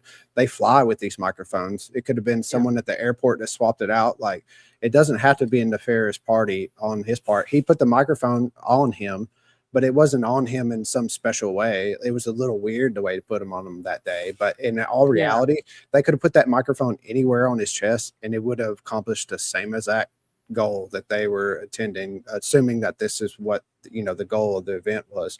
It would have done the same thing. It would have been fatal no matter where they put it on it. I mean, they're going to put it on his upper chest somewhere, face towards his face, right? So the microphone can pick up his voice, and anywhere in that area it would have been fatal. So the goal is accomplished. And then as long as the rifle shot goes off, you have your cover for the event. So it's a low probability of failure. I'm sure they tested the device 100 times, and they just never foresaw that the shrapnel would launch in a direction that would be able to impact his neck. And it's we have tangibles on that too. It's not like this is just a wild theory that I have. Like I've been able to measure the device that caused his shirt to bulge, and its dimension mapped to the pixels of the microphone clasp, which we know the size of the microphone clasp, right? We have the dimensions of the manufacturer. We know the dimensions of the circuit board because it fits inside the mic. So when the bulge on his shirt that's raising his collar up is visible at the same time as the clasp is, so I can map the pixels of the clasp and get a millimeter to pixel ratio and then map the size of the circuit board underneath his shirt. And it's the same size. So, the square bulge that raises his shirt up is the exact same size of the circuit board. And if you can see, the circuit board has a blue cast on it. It's a blue solder. It's a blue solder mask, basically. And I've been able to pick up, it's a 3x blue shift in the area where it peeks out of his shirt because it's against his flesh. His flesh is very warm colored. So it's very easy. You're just looking at RGB, right? It's the pixels are showing you the color it is, and you analyze that and you can see the blue shift there. So we have the size, we have the color, we have the trajectory of if you look at the shirt as it wrinkles, right, you can see like it kind of gives you the idea of the area that it's coming from by the way the shirt tensions, right? You can see the crease, and then you watch frame by frame, the microphone clasp is moving in the similar trajectory. So, if hypothetically, if the case did fail and it did launch the circuit board and the battery, and in that area, you would expect the case to have some of that trajectory left in it, right? And you kind of see that. You see the case following that trajectory, but it lags behind it. And then most importantly, you have to have where the rest of the case go, because this is a huge case that's underneath his shirt. And we see Yeah. it the whole event. We see it, the bulge, right? We see the full bulge of the case under his shirt. As soon as we see the necklace scope over his neck, we don't see the full bulge anymore. We just see a portion of it left underneath there. You can see from Candace's view when he's falling over the side. You can see from all the other views. There's only a portion of it left, and the only portion that's left of the microphone is the clip portion. You see how it's barely attached. So this microphone and this clip stays attached. The whole case suffers a failure, so the case is fragmented. So we don't see the bulge of the whole 44 by 44 millimeter case under his shirt after the necklace burst off, because the case isn't there anymore. Which again lends itself to the idea that whatever causes the case to fail sends the shrapnel across his shirt, causes the rectangle bulge in his collar, causes the blue shift in the collar, and then causes the battery, which is about the same size of the magnetic clasp, to strike his neck, which is about the size of the wound that you see, right? Yeah. So it's I do have a eerily question similar. here. So this is obviously a complicated thing to design, right? And to pull off. So here's, I guess, a problem that I have is that when it detonated, it completely screwed up. So I guess for me is like, if this was professionally designed, why didn't it come off professionally performed? Because obviously the detonation didn't. It did exactly what it was supposed to do. Then how did we? So I guess my question would be, if it did exactly what it was designed to do, how did we get a random piece into his neck? Like because it's a chance. If you look at the pagers of the walkie-talkies, there's shrapnel from it, right? You can't put a but high it was explosive. designed to be that way, right? Like it wasn't designed I to know, be but discreet. you never know. You can't tell where the shrapnel's going to go. The shrapnel could go anywhere. And let's say, for instance, let's say that this happened and we didn't get the neck wound and he was shot in his chest. Would anyone question his microphone getting, fragmented if he was shot in his chest? I wouldn't. He got shot in his chest. Probably not. A 30-06 is a especially- powerful rifle. I imagine it would have enough Absolutely. power to blow that microphone into pieces. So, again, if you don't have the neck wound, all the secondary events around the microphone are easily explained away. Like you don't have to go out of your way to explain why the microphone ends up in fragments if it gets shot in the chest with 30-06. The issue is that when the neck wound appears, they have to explain two wounds with one shot. And do they explain the wound that we didn't see that's underneath his shirt, or do they explain the wound that everyone saw that was clear to see, that was gruesome? They had to make a choice. They had to explain one wound or the other. And we can only speculate on the injuries that Charlie had, whether he had a broken neck or anything. We don't know. There's been no autopsy report. It's all I don't hearsay. think we will ever find out. Everything is hearsay as far as what happens at the hospital. So we can only assume that we only know what we saw. And considering that they would know that they're only going to release what we saw, they had to make a narrative that explains what we saw. And I feel like that is the pivot towards the 30-06 shot to the neck. Even though it makes no sense and no one believes it, they have to roll with that because it's the only narrative that explains the event that we saw. And they know that we'll never know about any of the other injuries that Charlie, occurred during the event. And so all they have to do is just explain the thing that they can't explain away, which is the thing that we saw, that everyone, there's 6 cameras that saw it clearly. Like you can't explain that away. So you have to roll with a 30-06 shot to the neck. And then that leaves the microphone and everything else out in the wind, the necklace, the microphone, like none of that can be explained by a shot in the neck. So they just won't explain it at all. It's just it's a simple fix to the issue. Just don't explain it and allow people to speculate. I thought it was really interesting when you're on with John Bray and Valhalla that the detonation mechanism was sound. Yeah. Well, to me, like immediately, I thought you can't have a human do it because a human's reaction time is like 300 milliseconds. They won't be able to do it in time. Like, and the detonation device on the pagers and the walkie-talkies were so complicated, way more complicated than the acoustic trigger. But what really sold me on the idea is when I started to look at the circuitry of the Rode Pro. It has an ARM processor in it that has millisecond timing in it because it's made to sync the audio with the camera. And so it has the processor already in it. Like all it would take is a slight modification of the firmware, and you can have the microphone that's already in it have used the processor that's already in it to send a signal to a detonator. And the time that would take is about 5 milliseconds. It's a 5 millisecond delay, and that's the exact delay that I've been able to pick up from the analysis of the videos between the mock cone passing and the detonation from under the tent, which is a completely different frequency. It's detected by 6 cameras, and it comes from the tent. And you can't, the multiple frequencies make it really hard to explain this event with a single rifle shot that impacts Charlie, because we have a high energy mock cone that passes by, and then 5 milliseconds later we have a high energy frequency event happen under the tent, and then we have the muzzle blast arrive. And so it's like when you add all these factors together from multiple cameras, so you can rule out that it's just a artifact. It's a tangible thing because multiple cameras from multiple people that had nothing to do with each other, just their recording, they all picked it up. And so the last piece that I was really needing was a camera that was further away, so I could get that time delay of that detonation from the tent arriving to it, and it could give me the math that I needed, because I like tangibles, and sound's a tangible. It travels at the temperature and elevation, certain rates. what speed the sound was traveling, so you can use that to calculate distances really precisely. And so getting that camera audio from the UVU camera gave me exactly what I needed to really dial in the fact that there was a detonation event underneath the tent. What it is, I can only speculate what it is, but I know for sure it can't be argued that there was a mock cone that passed by. 5 milliseconds later, a detonation under the tent happened, and then we had the muzzle blast arrived. And the muzzle blast is, measured from all the cameras, it's around 120 to 127 meters away, which doesn't line up exactly what we're told either. So it's like, we know there was a shot taken. We know that it was of a distance away from an elevation, but what doesn't match with the official narrative is that the detonation frequency that comes from underneath the tent, like it just nothing that they tell us can explain that.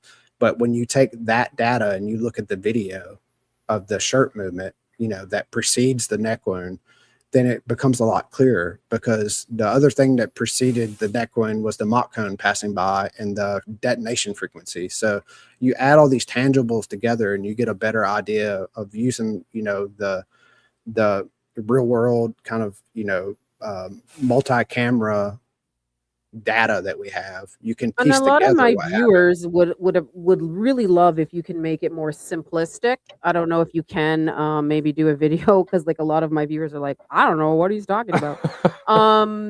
So I That's don't know why if it's possible for you to make a video where it's more simplistic for others to understand what you're saying, because a lot of the viewers out here have no idea what you're talking about. Just Well, saying, like, everything makes a Just- sound, right? We have a video. right. We have video, which is basically like a bunch of still pictures, and then you have audio, which is taking audio at a much higher rate, right? It's taken like, pictures are every 30 milliseconds if it's the 30 frames per second. Audio is like you're getting like 7 milliseconds in between on the porous audio. Right. So the audio data is a lot more clarity on energy, and energy, whether it's something moving or energy being displaced, or be it gas or explosion or what have you, it leaves a signature, and you can take that So you signature. don't see the energy coming more down from his stomach area and because he's holding that mic. And what I noticed, what a lot of people have said, he usually drops that microphone on the table, right? When he talks, he lifts it up and he drops it on the table and he lets go of it. At that particular time, when he picked up that mic, just before he was about to drop it, that's when that happened. He didn't let go of that mic. So he was holding on, he was about to drop it, and he held on to that mic, and he did not let go of that microphone. They told him to stop putting the mic down because he was getting feedback. They were having feedback when he was Yeah, sitting they on came the in- Charlie always does that. If you watch his other Prove Me Wrongs, he goes da da da da, and he puts the mic down. Da da da da. Yeah, know he was getting what I'm feedback. saying is Dan Flood and the AV guys, they were working on feedback that day. They were getting feedback really bad from his microphone, and they told him to stop setting it on the table for whatever reason. When he was setting it on the table, it was getting feedback from the PA speakers. And so they told him to keep the mic, to not put the microphone down. They told him to keep it in his hand. I know why he was getting the feedback. It was not from any of those PA speakers that was around the crowd. So with every kind of event like this, when you have two people talking back and forth, you got to be able to hear each other. Otherwise, you can't have a conversation. So the speaker could always hear through the PA speakers. So Ali found a picture after the fact that the table flipped up and there was a monitor wedge underneath. And that's how Charlie was hearing the speakers. So I think that microphone on the table was getting too close to that speaker, Yeah. causing the feedback. The monitor. So the weird thing is like he'd move it only 1 foot away and it would clear up. And I thought that was a little weird, but And you know, Anthony West would go underneath the table every now and then to check. and check he the was monitor. he was adjusting the speaker down there. And I think what those speakers do have volume controls on it. So maybe that's Yeah. what they were battling. He was dialing down the volume on the speaker while they were trying to get Charlie to move it away because Because they he kept did. saying, I can't hear. He couldn't hear Hunter. Yeah. And they probably, because they were dialing down that speaker too, Yeah. Well, right? To Yeah. help with the feedback, right? they dial down on all their gear. So- But what I So want to ask this, you, can I ask John Bray a let me question tell you after real quick. Yeah, just a sec. Exploding Mic Theory Examined on Valhalla. John does a really good job of breaking that down. That was the big part of the video that I showed at the beginning, but it's called Exploding Mic Theory Examined. And it's a great job. And I want to find out what led you to, did you always think it was an acoustic detonation? Or how did you get to that part? What actually, what led me to that was just the, after I determined that the epicenter of the energy was from around the microphone, I had to figure out how the microphone would be triggered in sync with the sound of the rifle. And I quickly, through quick research, realized a human couldn't do it reliably, right? It would be off time. Even the person shooting the rifle, it would be difficult for him to even, it wouldn't be timed just right. The only way that it could consistently be timed perfectly, which was kind of like the whole key to the whole event, was that the explosion of the microphone needed to be timed perfectly with the arrival of the sound of the bullet. That way, visually, and they know people were recording it. They know it's live stream. There are eyewitnesses everywhere. It needed to be time perfect. And the only way you could really accomplish that was to use the sound of the projectile as the trigger. And then I researched if the microphone was capable of doing it. And once I identified that type of microphone that he had, the main difference between the wireless, the Rode Go and the Rode Pro is that processor. So what I figured out, the processor had the millisecond timing, that it had a processor already in it. Like it takes no, extra chip or anything in it. Like everything they needed to pull off an acoustic trigger was already in that microphone. So it just made sense to me that, it's a lot less complicated than what we saw, less than a year before with the pagers and the walkie-talkies. So that's what led it to me. And then as I started to get in the audio side of it, I had a very difficult time finding the acoustic signature of the detonation. And Lookout Charlie on YouTube did a video in October where he identified these key frequencies, and then he did kind of a side-by-side of the recordings from the pagers. And I was able to take those recordings from the pagers and then other recordings where people were basically testing the same similar explosive and run them side by side. And that gave me the key frequencies to look for. And basically that N wave, that Mach cone, was the perfect means to hide it, because it causes the microphones to clip because it's so loud. Like a microphone distorts when it hears something really loud for about 5 to 7 milliseconds. It has a period where it takes it a time to recover, where you just get a lot of distortion. So it was the perfect means to hide any audio signature of a detonation, because every microphone that was recording the event is going to be distorting for those milliseconds afterwards that the detonation was going to be going off. So it's going to be really difficult for anyone to pick it up and pick it out and say, hey, here's a detonation that's clearly different than this Mach cone, because the cameras are all kind of in recovery mode at that point. But when I got the key frequency, I was able to see where the peaks differ, and they have a different onset. The onset time is different, because a Mach cone is from, like, you see the pictures of like a jet going supersonic and it leaves like this triangle cloud off the front of it. Well, that's the sound that happens from a supersonic projectile as it passes by. It's the sound is coming from the tip of that bullet basically passing by you. So it's not only is it measurable, but it's very localized. And so it arrives at the different cameras at different times. So you can kind of like look at the audio synced together, and you can trace it back to its source as it passes each camera, and you look at the distance it took for it to travel to get to the next camera. It gives you the idea, the speed of the projectile and the area that it came from.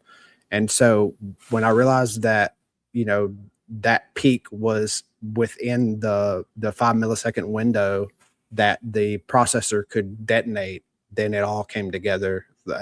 Then I was able to go to all the cameras and pick it out once I knew the exact frequency and the time delay from the Mach cone passing the cameras closest to Charlie. It became really easy for me to find it. And this latest, the UVU video is the best because it's closest to the rifle shot and the furthest from the tent. So it has the largest amount of separation between the bullet sound and the detonation sound. And so it's been solid gold, and it's professional audio. It's not, you know, compressed audio. So it's given me the best audio of the detonation. And so it's been a real game changer. The video, not so much, but the audio from it's been really, really valuable. Yeah, You the said- video is pretty much useless. Yeah. Yeah. Okay. You said Um, something about testing ballistics. Could they have done that at Fort Huachuca? Yeah, that's where, I mean, so. if this was the case, right? This allegedly, if this was the case, yeah, I've talked to Mitch Snow. He gave me a lot of valuable information. He has a different outlook on it. I'm still testing the things that he kind of led me down. But you know, that's the type of things that they do there. And you know, these type of devices and these type of micro shaped charges, they're not theoretical. Like, we have contracts for people. We'll look at accurate energetic systems. Right, exactly. And also the exact size that would be needed to fit in the microphone case. That's what they're manufacturing. Everyone's chasing this micro shaped charge to put on drones. They need small light explosives to put on these drones so they can go send a $60 drone out and blow up $1 million tank. You know, it's the next arms race. Is not big exotic missiles. It's small micro charges that can be delivered in small, you know, UAV type packages, and it's changing the face of warfare. So the amount of data and research going into small micro shaped charges right now is just unreal. It's the next arms race, and you know, it's readily available. The contracts are there. It's not something that you know, the explosives are available. It's multiple manufacturers. It would be really easy for people to procure and deploy this type of weapon and not have anyone really have receipts for it, because there's so much of it being bought and researched that it would just get lost in the weeds. Can I ask Well, a question? Accurate Energetic Systems, they started a contract with the Department of Defense on May 1st, 2025, and it ended on August 25th, 2025, for a small explosive device that would fit in this type of microphone. And if you remember, Brian Harpel said on Sean Ryan's show that they started planning for the UVU event on August 24th. Yeah. And then Baron Coleman found a flight from Heber City, Utah to Tennessee on August 25th. And Butch Hibbs, not saying he's involved, I'm just saying that he does live in Heber City, Utah, and there was a flight that went to Tennessee on that day. And there is a theory that maybe he brought the microphone with him because he did have that size of device in his shirt on that day. And so I just think that's a pretty interesting theory. I did a whole What are your thing on thoughts? Butch Hibbs and Charles. I did a whole thing on Butch Hibbs and Charles Highwalk and all that stuff. So yeah, I think he's very suspicious. Don't want to say anything either. But I do have a question for John. Because I did find a video early on with Mikey McCoy and Megan Kelly. That was September 18th. And they were obviously talking about what happened.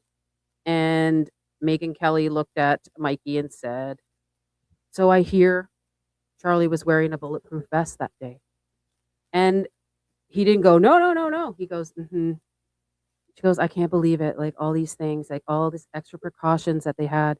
So I just want to ask you, because me and Chris have looked up all types of, like, you can buy Other kinds of armor. you can buy tank tops that are bulletproof vest, or You can buy t-shirts. I'm just wondering because I have some pictures. It looks weird. His back looks weird. Even the way he's sitting looks weird. A lot of people have been saying that. We have not got confirmed if he was wearing anything really under his shirt. I know you can see the nipples, but you can buy things that mimic nipples as well. I'm just wondering if the FBI didn't say he was wearing one and TPUSA didn't say, but Megyn Kelly actually asked him and he didn't deny it. I want to know how you know he wasn't wearing anything under that shirt. Well, I've cleaned over 600,000 bulletproof vests for the Army. I developed their cleaning program. Like I've tested with, the labs, ballistic testing afterwards. Like I know textile, soft armor, what it can and can't do. And you can't conceal, you would have to have effective armor. You're going to need at least 16 layers of woven fabric. So, taking that into account, 16 layers of woven fabric, then a carrier to hold the vest panel in place. And so you're looking at least 20 layers of fabric. Oh, I'm talking about something thinner. I'm not talking about anything like really heavy duty. Well, I'm talking about I'm telling you the tangibles of what's available on the market. Yeah. The thinnest, they call them executive vests, and they're made to be concealed. They're at least 20 layers of woven fabric. Right. Like a military vest is 60 layers of woven fabric. So they've concealed them down by quite a bit, but there's still a lot of bulk there, and you just don't see it. It's just not there. Again, it's along the lines of the prosthetic or, the squib. We have so many angles of Charlie before the event, his shirt blowing in the wind, with his back stretched over the shirt, high contrast sun shining on it. It's just a jersey knit cotton shirt. Like if they were trying to conceal a bulletproof vest, they would put a different shirt on them. They would put layers of shirt, a button up shirt, an Oxford, something that's a little, less likely to show every outline on his back. And I say this thinking that he had a vest on that day. That was my initial impression, that he got shot in his bulletproof vest. So, I've been down that rabbit hole. I looked at every picture. So you think he had nothing under his shirt at all? Nothing? Not even a patch, nothing. I even thought he had a rash guard on at first, but the more I looked and the more pictures I saw, the more quality media that came out after the fact, when you start to get, those high definition stills of him in the sun, like he didn't have anything on but the jersey knit Carhartt shirt on that day. Because the one thing that we did found was bulletproof shirts and that like t-shirts, and even just with the shirt, like you can notice it a little bit, but as the guy was walking around, it was like, okay, well, maybe kind of, not really. Like it looked like you could kind of sell it, but I kind of agree, I guess, that he would probably had to have had maybe some kind of button up or something. Yeah, because I talked about that with Baron. Like on his right side, it looked like he was wearing something. So it's not, obviously I can't 1000% say. Yeah, and multiple angles. He had it on. There's so many times I thought I saw something, but then I get another angle of video and it just becomes clear. Like your brain will trick you when you look at something in 2 dimensions, but when you get another angle, like it usually makes it clear. That's why I don't make any conclusions about anything till I get a few angles on it, because there's been so many things that I thought I saw something and then I get a second angle and it's just a nothing burger. It's just so. Yeah. I always try to get at least a few, even if they're close together, another set of eyes on it, and it makes all the difference. Yeah, and the audio is the same way. Just looking at one set of audio, like you can see whatever you want. Yeah, you look at multiple. You look at multiple sets, and then they'll really give you a better idea of what you're seeing. So I did put some pictures on stage. Oh, sorry. Oh, I was just gonna say, I hear it buzzing again in my mic. It Sounds might like a be horn. my microphone. There's a car alarm going off There's a car outside. alarm. And I'm like, shoot, can they that's hear funny. that? It won't stop. I I'm so sorry. thought it was my mic. I go, what? We thought it was us. We thought it was us. No, it's Okay, just that's funny. one of my neighbors. I did have one question for John. So, okay, so the shot was supposed to, like, so the exploding mic was supposed to simulate a gunshot to the chest, right? Well enough. So my thing is, with how the shape charge is designed, right, to cauterize the wound and to leave a clean sort of surface, how would that have made everybody believe that he was shot in the chest with a 30-06? Because that would have left, like, you know, a big red mark on his chest, ideally, right? Like if you blow The- somebody away in the chest with a 30-06, right? The entry wound would be similar. The exit wound would be a lot different. But again, like they know that they're not going to release a full autopsy report. Heck yeah. They, I think they we all could know use- that. We ain't but getting that. think about how easy it would be to use ambiguous language in an autopsy report of a wound, a circular wound that penetrates deeply. They'll describe the wound channel. They'll describe the circular wound, and that would be more than enough for most people to believe it. Yeah, probably. The problem is that we saw what the wound was. We saw where the wound was, and that's why they're in trouble now. Like it could have been much easier if it was underneath that shirt and we're just speculating what it looked And then like. they could make it up. Yeah. We just have to trust what the autopsy says. And, they cherry picked the hospital. You best believe that they had everyone in place at, every step of the way to ensure. And when things go wrong, what do? You call in the big guns, and you have the vice president showing up to make sure, everything gets cleaned up right. Because there's no way to wrap something up tight than to get the vice president involved. We'll never know anything about what happened at that hospital because he was there. No.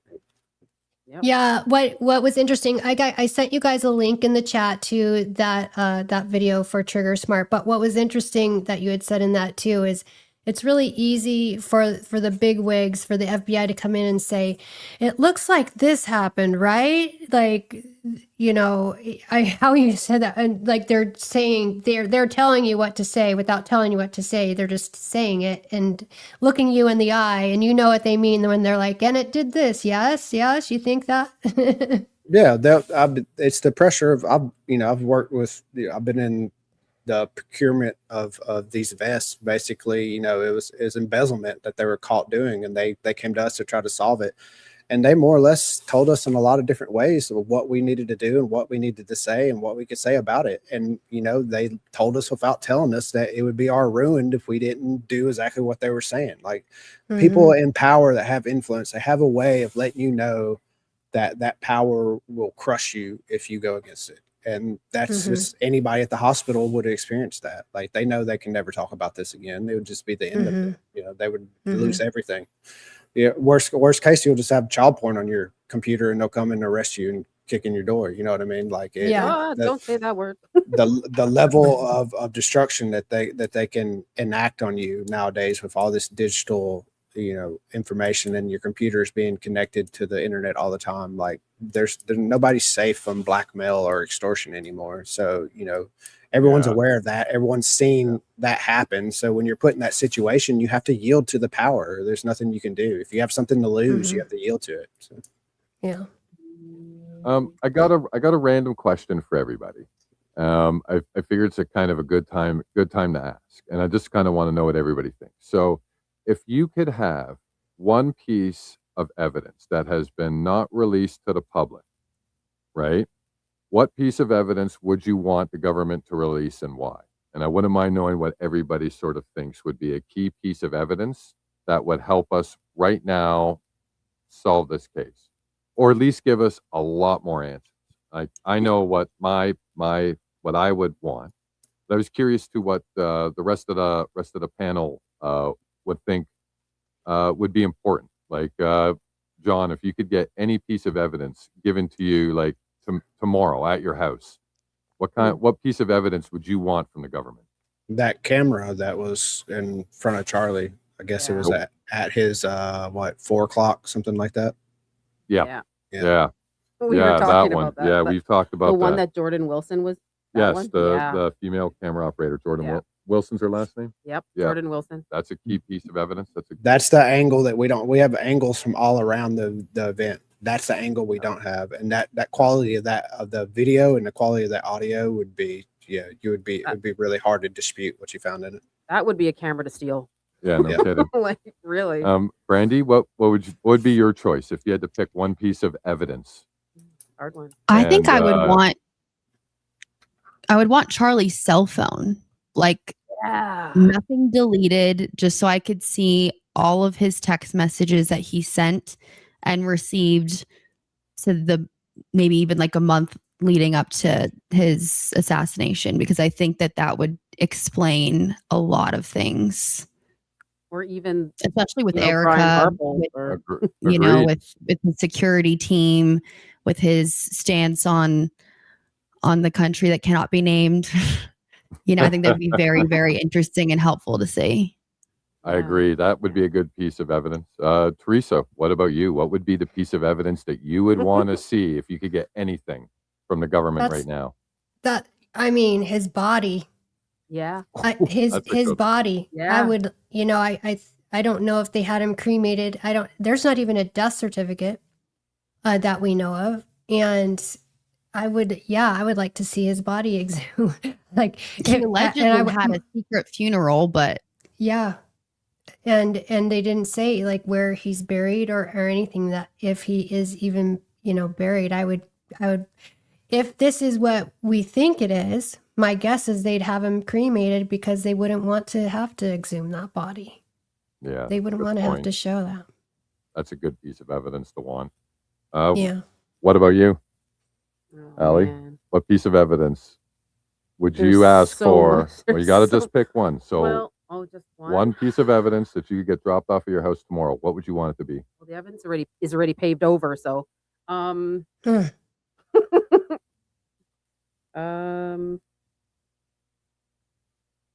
the audio equipment. Like what specifically? I want to know where it is. Where did they put it? Like just all the gear from the show in Yeah, I general? want to know where all the gear is. So you That's would, been bothering me. yeah. Well, I don't know if it is evidence, right? Like obviously if the microphone exploded, we don't have that. Actually, maybe the SUV too. I have so many things in my mind. Well, right just now. one. Just pick one. You only get one. Everybody else only got one. You only get one. Yeah, I would want that. I would want all that audio equipment. Yeah. Yeah. Okay. That's sort of similar to what I was thinking. Really? So like I was thinking about what John said about wanting that camera, but then I changed my mind. If I could choose, I'd want the audio from the Rode mic pinned to Charlie, because that would answer almost a lot of questions, similar to what everybody here has said. These are important items, but that would prove whether he was hit with an explosive or a charge or anything like that. That would completely either support that like 1,000%, or it would dead it just as Yeah. quickly, and we would know that, you know what I mean. Either or, we would know. Okay, well, he was then allegedly shot, just not from there and not by Tyler. Or it'd be like, yeah, that mic cut out the second we heard the crack, so that is sus as heck, because Yeah. we didn't hear the security, the fans, like all of that in the recording. So that would be what I would pick, would be that audio, because I believe that would be very telling. I didn't know that was your answer. You didn't, And, you didn't know? you know, with the van and all that shrapnel. So would there be, you know, we saw the shrapnel, or it looks like the plastic shrapnel in the van. I think, I don't know if it was you, John, who had pointed it out on the ground, different pieces, or if I'm getting my videos mixed up. But with the amount of what it looks like was in the van, do you think how do you think that lines up, the amount of shrapnel that we see with that exploding mic? Would there be that much? Yeah, because you have the whole face. So that's the face of the microphone right there. So I purchased this off eBay. It's actually black tempered glass with a beveled edge. You can see the beveled edge shining there.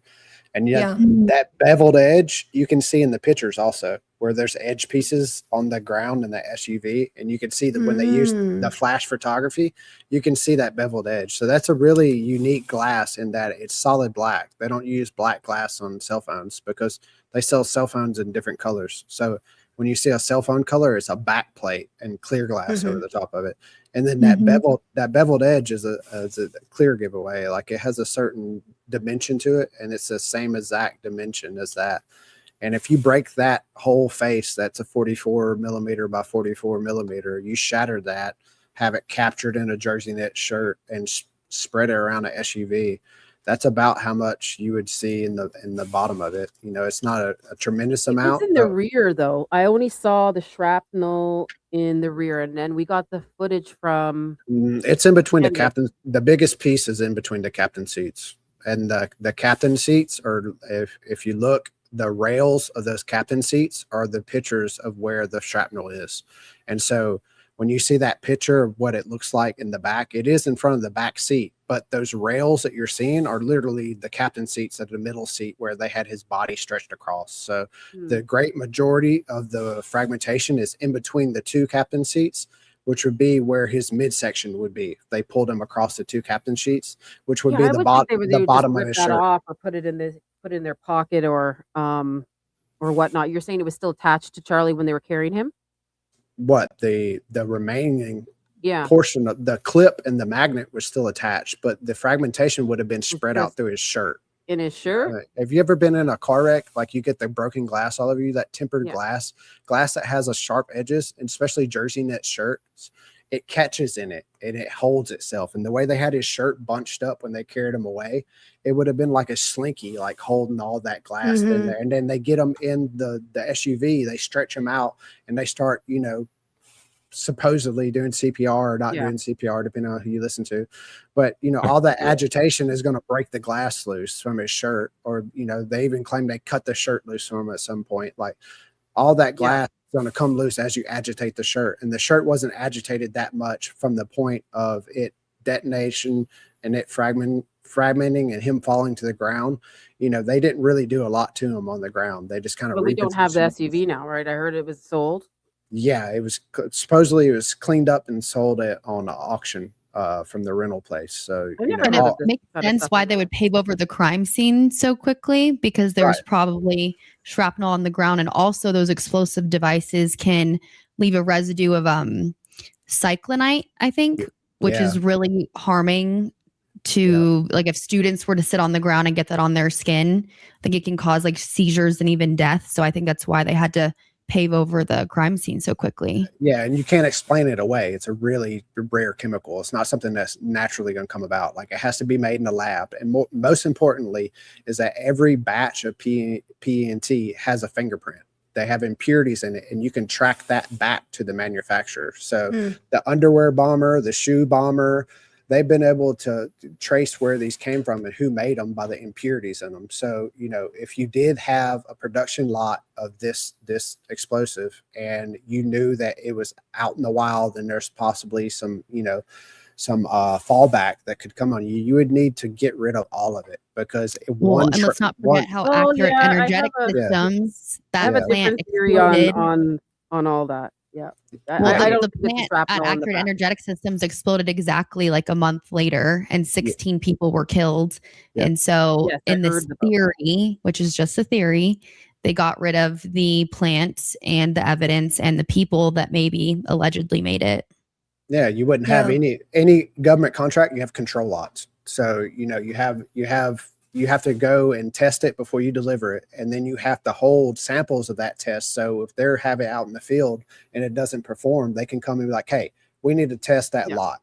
And so they would have had test lots of everything they had there. The only way they could get rid of that legitimately was to destroy them all. And so, not only were they able to hypothetically destroy all the control lots, but any witnesses that could have testified to the fact of what these devices were, how big they were, what they were capable of. Would the construction company have to have worn special gear, or would they have been? They should have, but I'll be willing if they to bet knew they just sent them to the wind. Yeah, they just let them take it, because what they're going to do, they'll be at the next construction job the next day. Like they wouldn't have any suspicion to know it.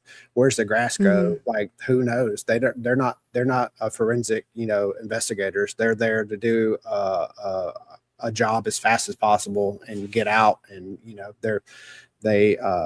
the likelihood of them being able to go back and test anything that they had and find it would be really low. But the key was to get rid of the grass, because one piece of that fragment in the grass, someone could find and test and find the residue from it, like the necklace, like the necklace or the blood.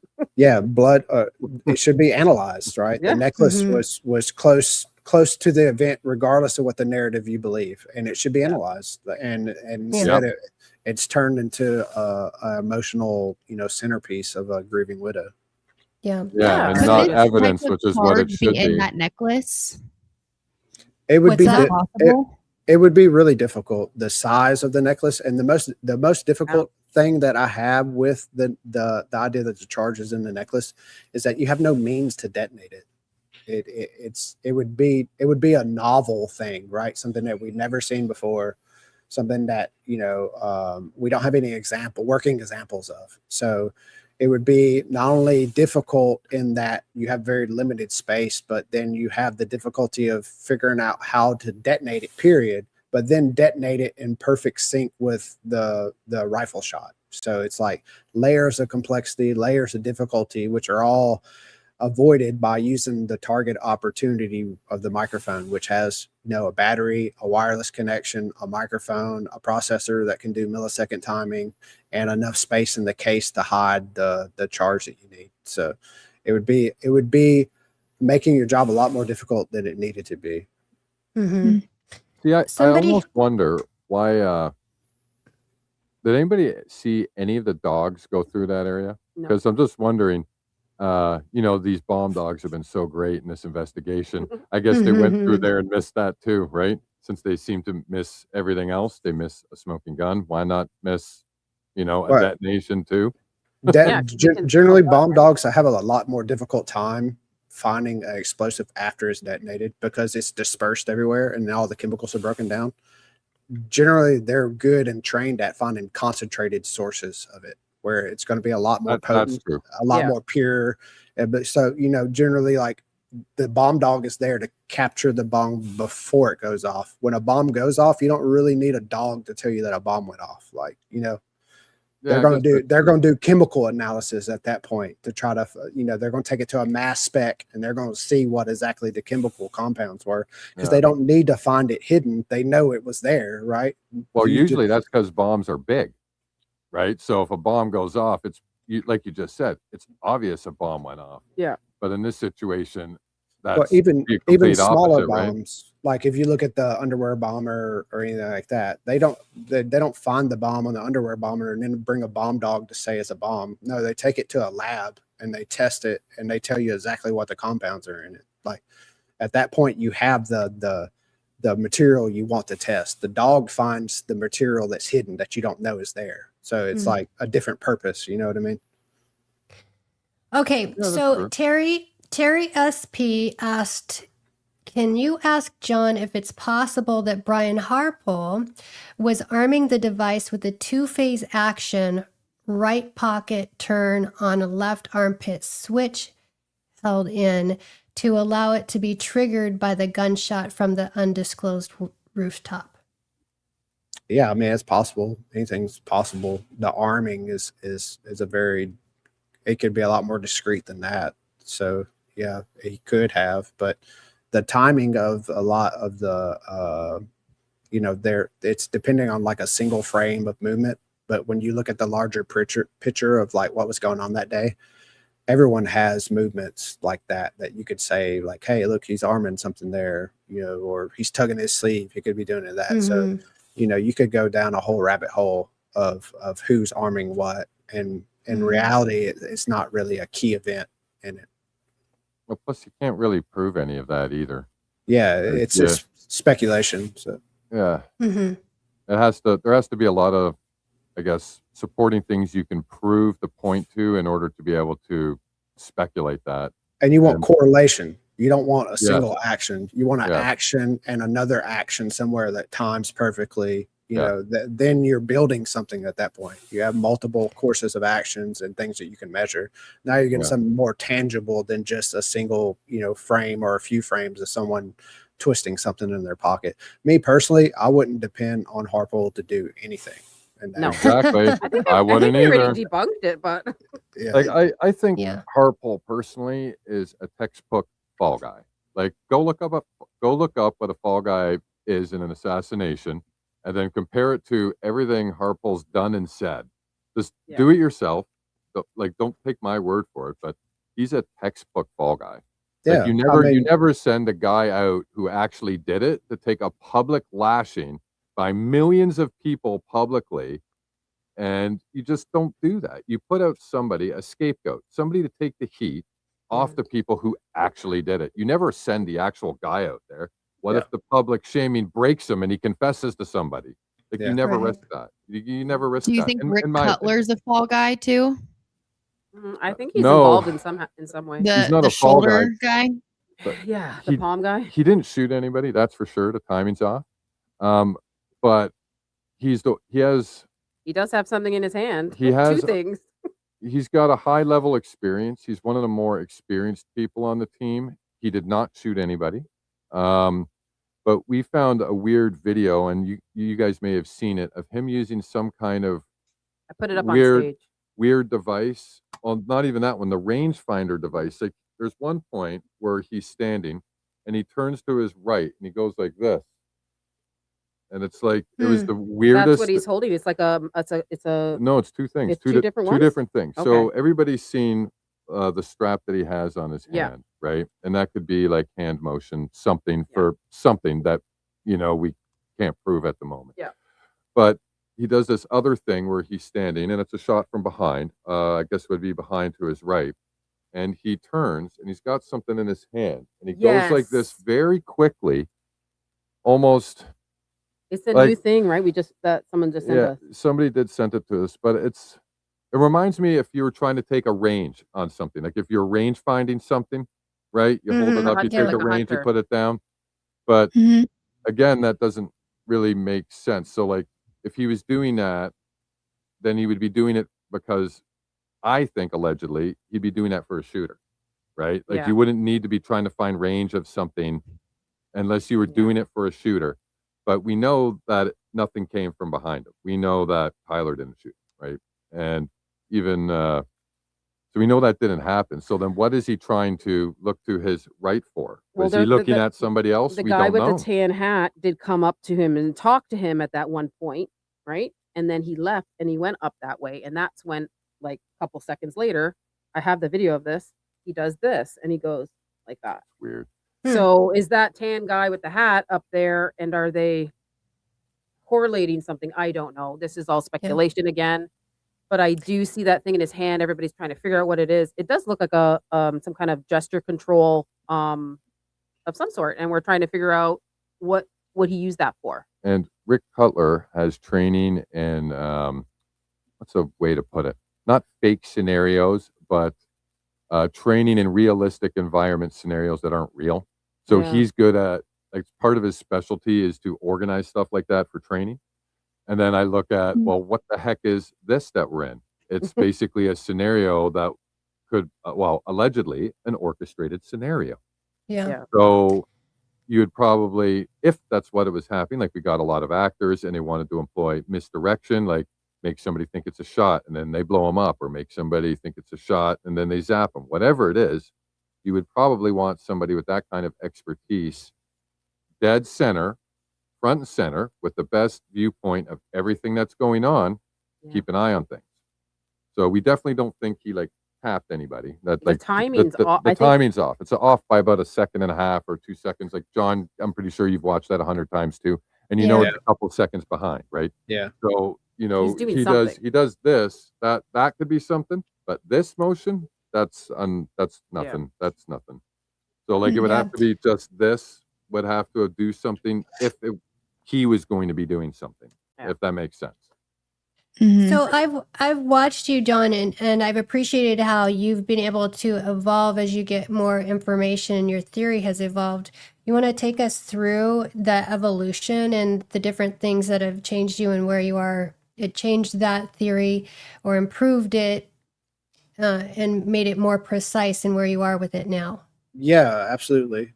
Basically, like I started off thinking he had a vest on. It took me like 4 hours to realize he didn't have a vest on. And then I created that pixel flow map where, it basically maps the movement of pixels in between each frame. And so Mm-hmm. running the multiple cameras from the front angles, I was able to determine that area around his microphone was kind of like the peak movement, the first area of movement. And that led me to the conclusion that like the microphone had to have something to do with it because the energy went on. And so then I just kept developing the code to make the code more precise, to give me more resolution of the movement of his shirt. And that led me to further really refine on the not only the movement of the shirt but the movement of the magnetic clasps, because originally I thought the magnetic clasps caused the wound in his neck, because the first videos that you saw, the frame rate was low enough where there was periods of time where you didn't see the magnetic clasp, and then you see the wound on his neck, and the battery and the magnetic clasp are almost the same exact size. So the shape of the wound, and then from the two cameras, I was able to capture a rectangle object falling out of the wound. And so that just left me with the conclusion that the magnetic clasp was the thing that caused the wound to his neck.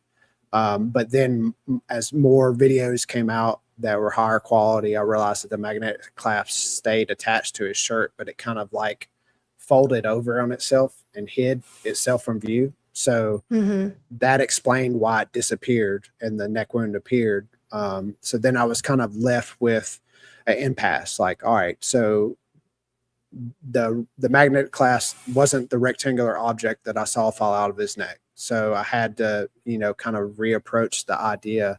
And it wasn't until I purchased the actual microphone and the same exact model, which is an older model of the microphone that Charlie had, and disassembled it, that I realized that the microphone had a battery that was the exact same size as the magnetic clasp.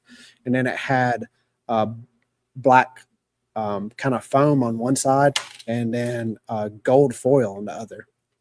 And one of the things that always bothered me about the videos that I saw the rectangle object falling out of his neck is that I saw a metallic sheen to it as it fell and twisted.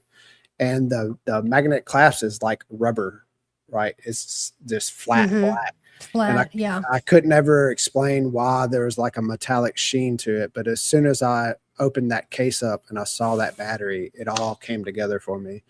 And then that led me to the conclusion that my original kind of idea was the shirt was raised up by the cross, because I saw a low resolution picture where I thought I saw the cross kind of sticking out of the shirt. Because I've seen that as well. Like I talked about the blue masking, the blue solder mask on this, and the cross is gray. So I'm colorblind. So when I saw that, like, I thought it was the same color as the cross originally. I have to use computers to tell me what colors things are when they're in this spectrum of color. And so when I ran the analysis on it and it started telling me that it was blue, I couldn't make any sense of it, because traditionally, like, circuit boards have a green mask on them. And even the other models of Rogue microphones, like where I've seen videos of them disassembled, their circuit boards have green masks, but the Pro model has that blue mask. And when I opened it up and I saw that blue mask, I was like, oh my goodness, that makes perfect sense now. And then I went back and started to use something I already developed by trying to track the microphone, or the clasp with the wound to get the shape of the wound compared to the microphone clasp. I use that same code pipeline to map the size of the bulge underneath his shirt. And so when I was able to get another higher quality, more original version of that front view, I was able to see clearly in the frame that is right before where the circuit board kind of peeks out of his shirt, you get a nice clear, like, square shape, like a right angle shape of the bulge under his shirt. And it's hard to see because it's on the white background, but I have a video processing that brings out detail and low contrast, and you can kind of see that general shape there. That's the shape you see. And when I ran it through my pipeline to bring out details and high contrast and low contrast areas, I was able to clearly see that bulge. And that's when it all came together to me, that the battery and the circuit board were tied together, because literally the battery has wires that connects it to the circuit board. And so now I had the two items that were mysteries to me. They were now tied together into a single point of energy and a single point of origination, which made it a lot cleaner. Where when it was the necklace before, you're dependent on the necklace pendulum going and swinging from the blast energy hitting it, and the necklace hung so low it kind of like never set right with me, while there would be so much energy and a blast in the collarbone area that it would be enough to blow the necklace up and around. And what really sealed the deal for me was when Candace released the still shot of the back area, and you see the necklace is hanging out of the collar. And then I went Mhm. back and ran analysis again on the frames from the side view. And I realized that the necklace never really lifts from his left shoulder. It stays there. It's basically getting pulled It's out coming. from it. Yeah. It's getting pulled out from his shirt as the necklace travels around, which makes sense, right? If you have momentum, if something snaps here and it's thrown with enough momentum to fly as fast as it did, it's going to have a lot of momentum when it starts to round around his back, and it's going to pull out like a pendulum. You know, I mean, Mhm. it's like spinning a string in your hand and you hold it loose. It's going to pull more string out of your hand as it spins. And so that's why we see the necklace gets longer as it makes that pendulum around his neck, and the fulcrum is his shoulder. And so that So didn't I that don't doesn't mean to stop compute you, John, but where do you think the mic was at, or the necklace was actually bursted? So do you think it was right bursted on this right side? right underneath us. So the microphone was basically mounted on his right shoulder. His right side. Yeah, right Yeah. side around here. And so Mhm. at that angle, the necklace is draping right here. And so Mhm. right in this area would be where the necklace is snapped. And if you see the first frames of it raise up across his face, it's literally like the end of it is about right here. So if you look at that length and you drop it down, it's right in that area. The necklace was pretty long. So if it snapped where the pendant was, there would be a lot more length that would have to come up around his face. And we would see that in the first few frames.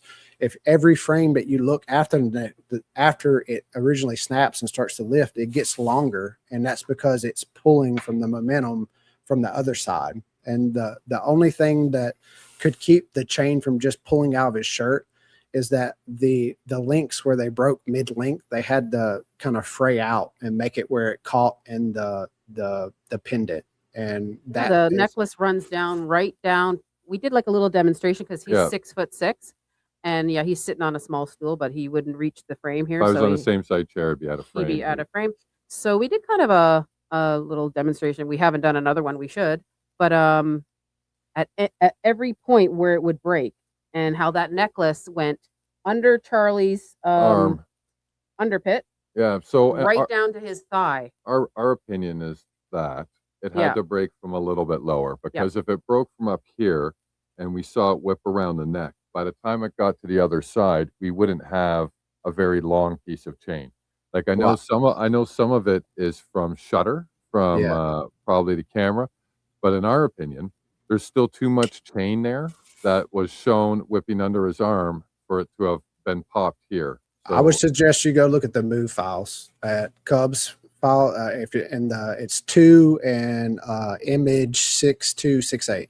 You look at those Okay. two files.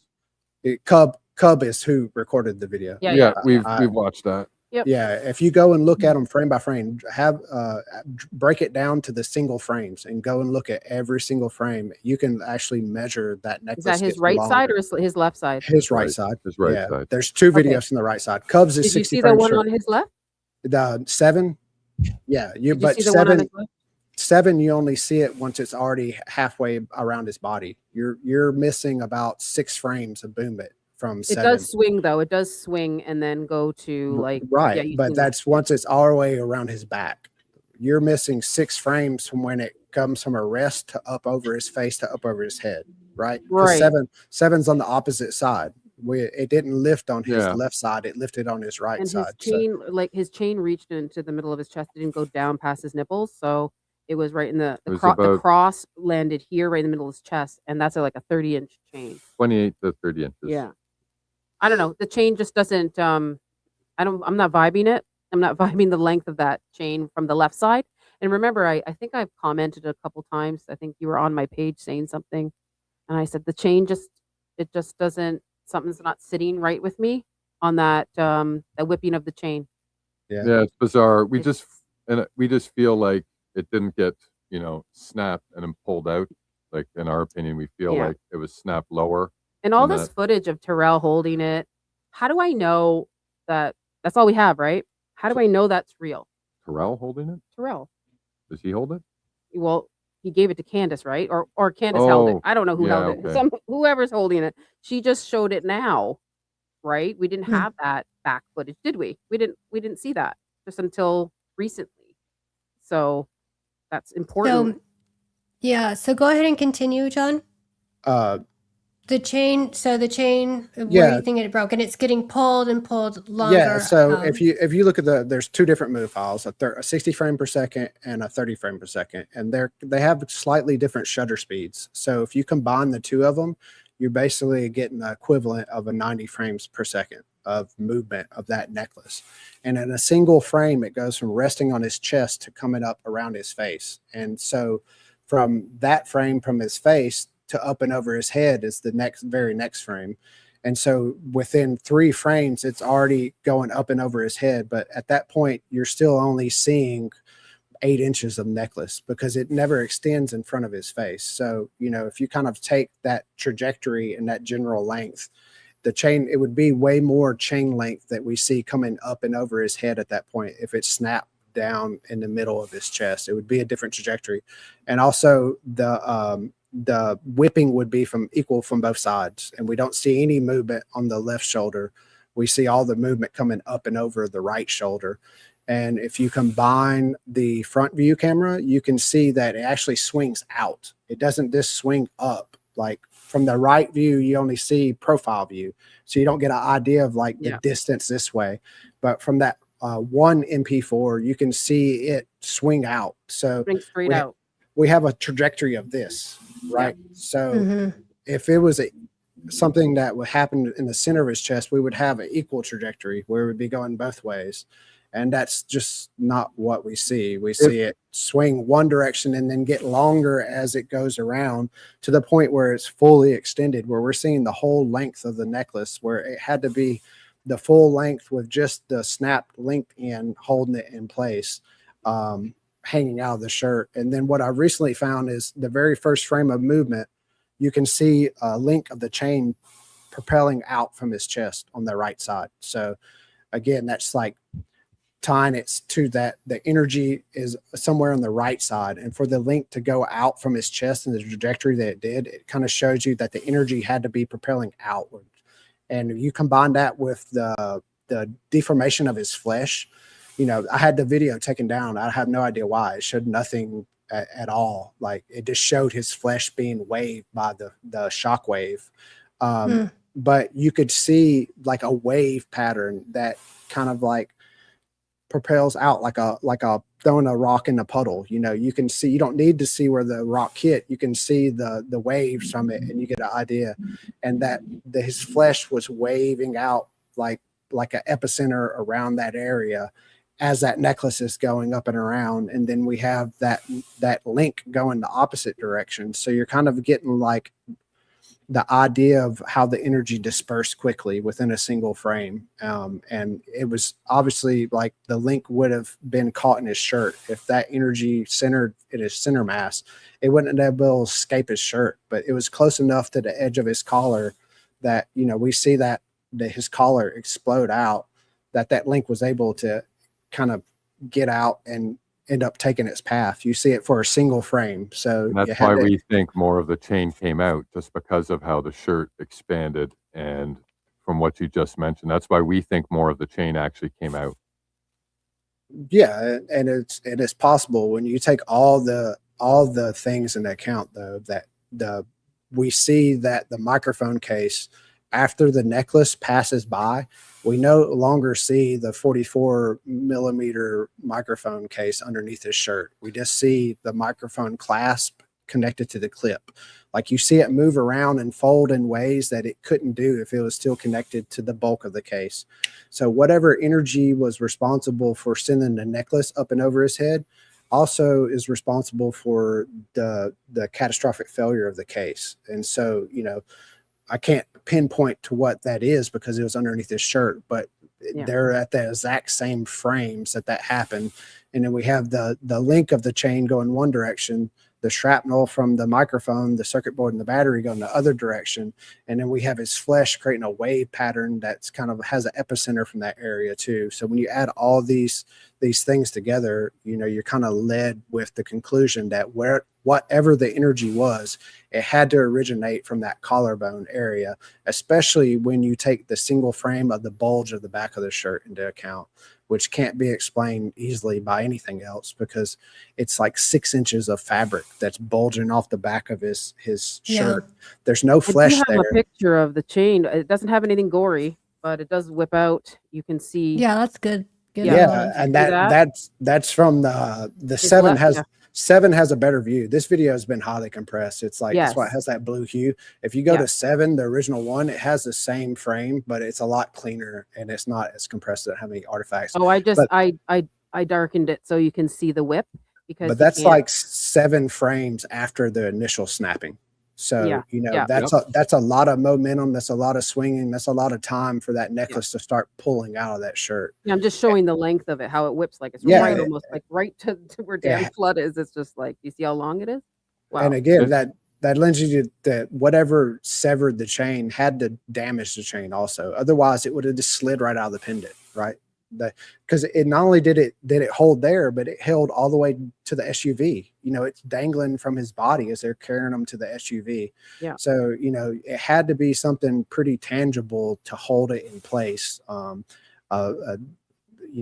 Any pendant usually slides on a necklace pretty easily. So something had to deform the wherever that chain was snapped. It had to be deformed enough where it couldn't just slide off the pendant because Is that's there the a only thing. possibility in your brain at all? Because I'm not like trashing anybody's theory. Is there a possibility you think 2 things happened? Because I believe something else happened as well. Do you think he was electrocuted at the same time?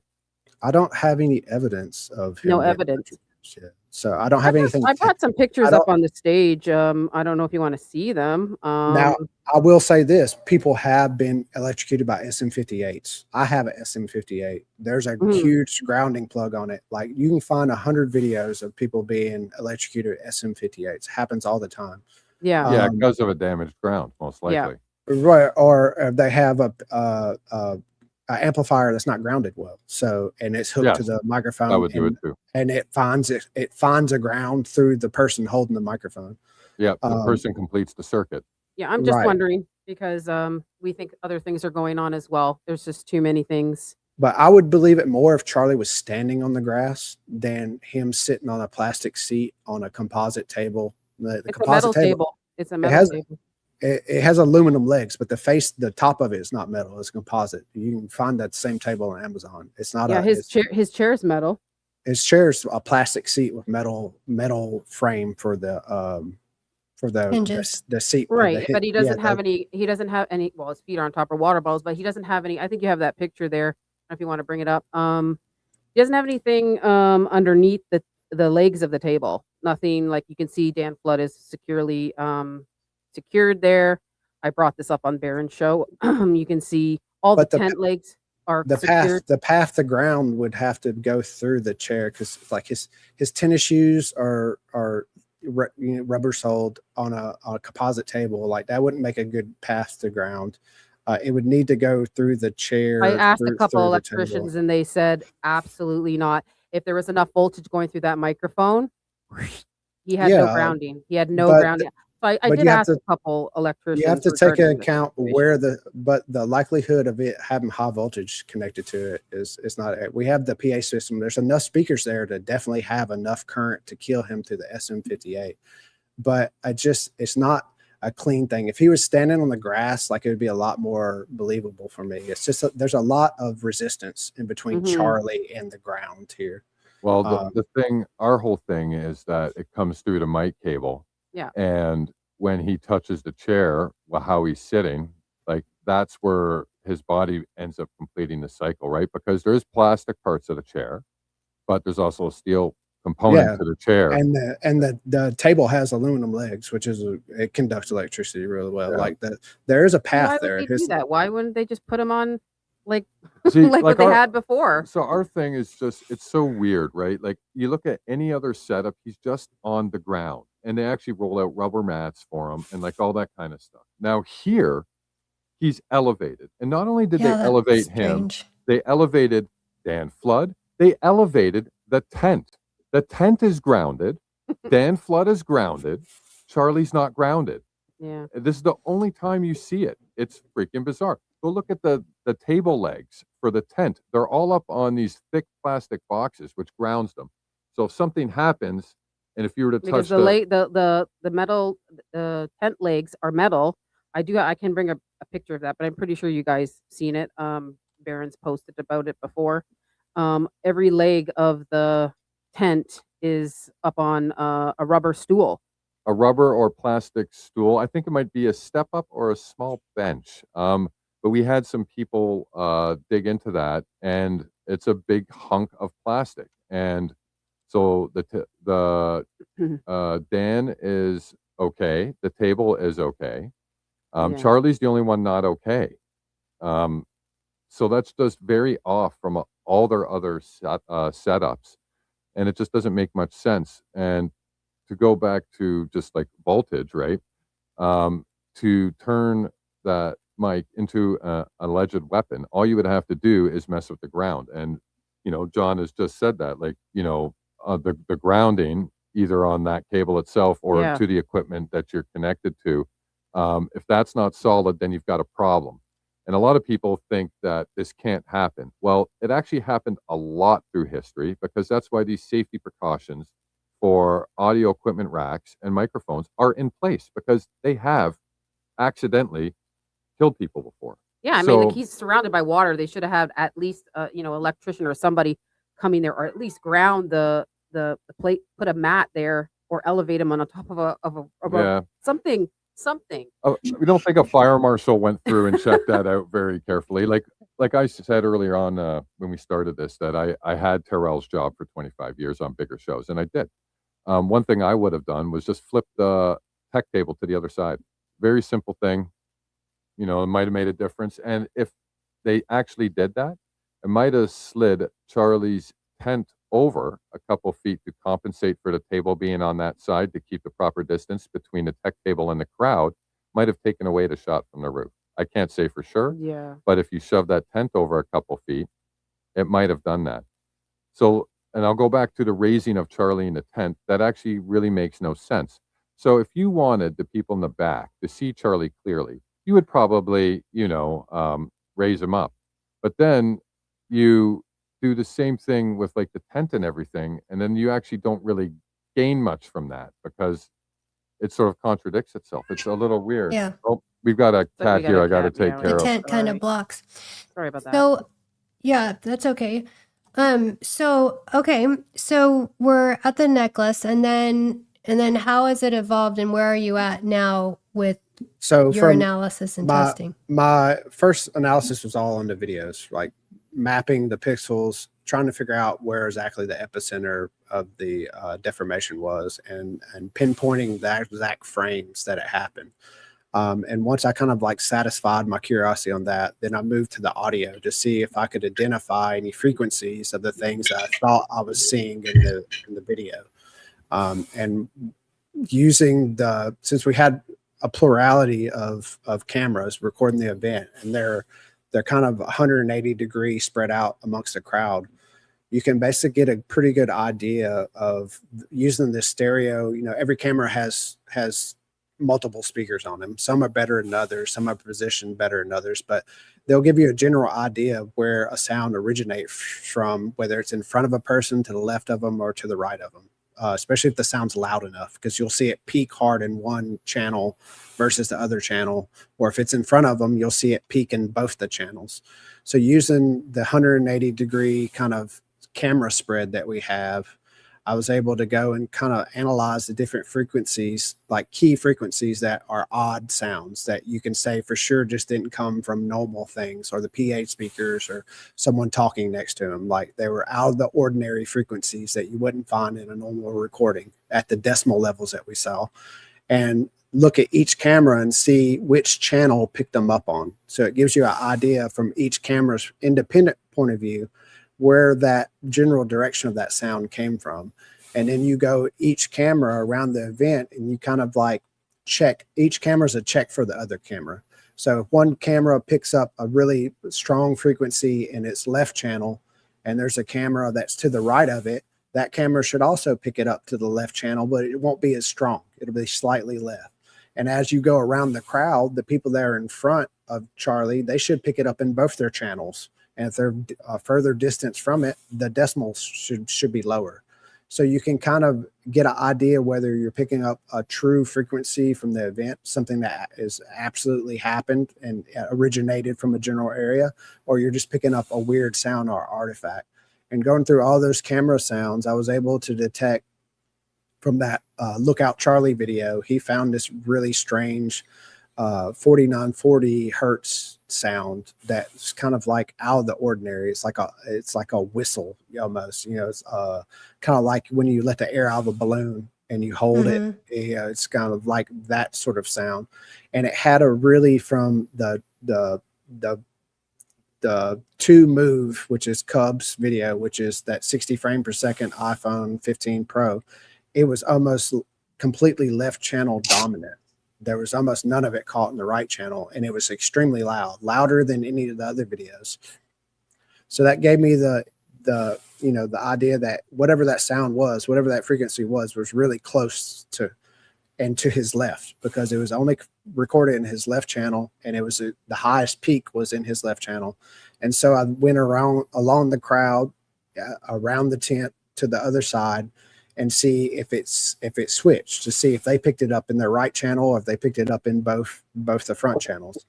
And using that sort of methodology, going through all the different video views, looking for these specific frequencies, I was able to detect that it came from the area around the van, which the van was completely off my radar. Like, I didn't even pay attention to, like, I tried to only look at the things around the event, like the high energy kind of episodes, the things that, are really hard just to explain away. So the van thing was kind of like under my radar, but this frequency kept mapping to right around the van area, and I couldn't really make sense of it until I remembered seeing a video of a guy shooting a 30 caliber air rifle into ballistic gels, and it made this squeak sound when he shot it. And so I went and took those videos and I did audio analysis on them, and lo and behold, it's the exact same frequency as the Cubs video picked up, and all the other videos picked up to a lesser degree. And so, that took me to someone else mentioned that, they had an idea that they faked the shot and shot ballistic gel into the van. And so then I went and looked at their work, and it showed clearly that the van door opened up right before the event. The guy goes around the van, and then he's the first one to react to the shot before anyone else reacts to the shot. The guy that opens the back of the van up seconds before the shot's going off, he jumps and reacts. And then I pick up that frequency that's the exact same frequency as a 30 caliber bullet hitting ballistic gel. And then from other videos I've seen, ballistic gel does this thing where it cavitates and collapses, and it creates like micro explosions. So like you have the bullet hit the ballistic gel, and then it creates like 5 different explosions after it. And it's a very mathematical equation to that rhythmic pattern of it. And I was able to detect that also.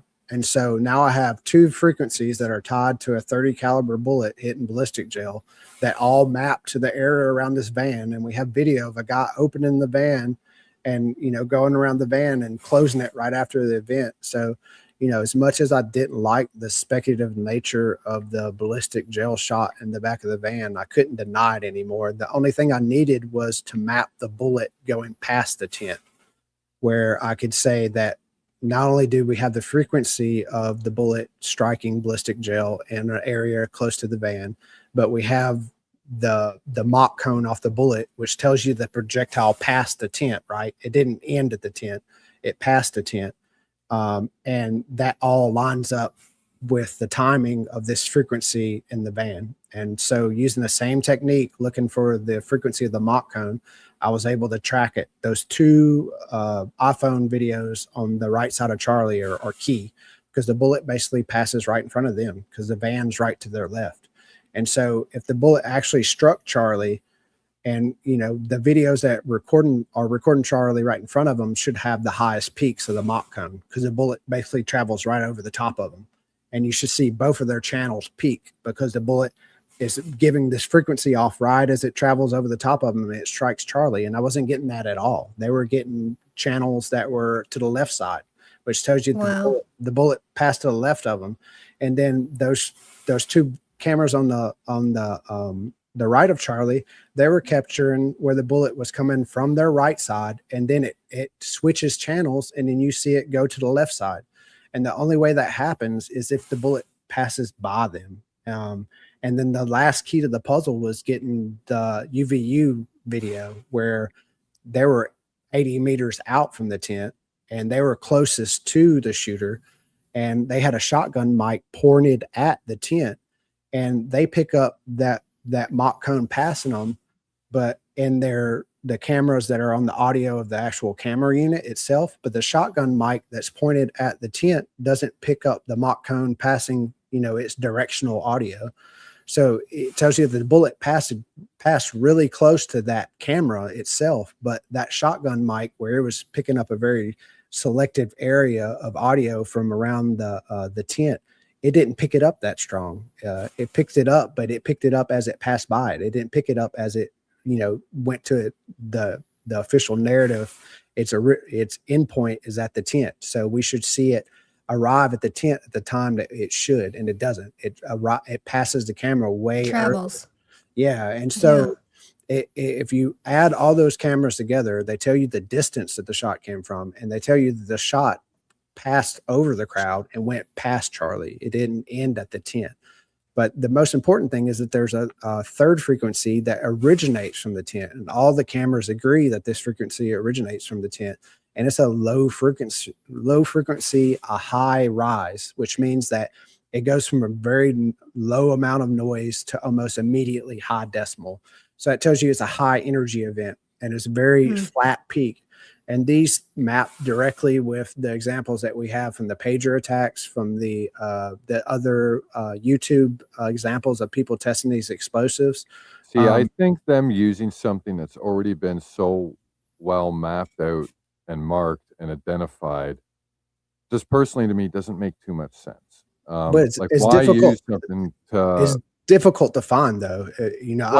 I looked for it for months. It wasn't until I had a real world example of the exact frequency, and I was able to take multiple cameras that I was able to even identify it. It's within 5 milliseconds of the cameras that are close to it. It's so close to that mock cone that it just looks like noise. It just looks like the mock cone.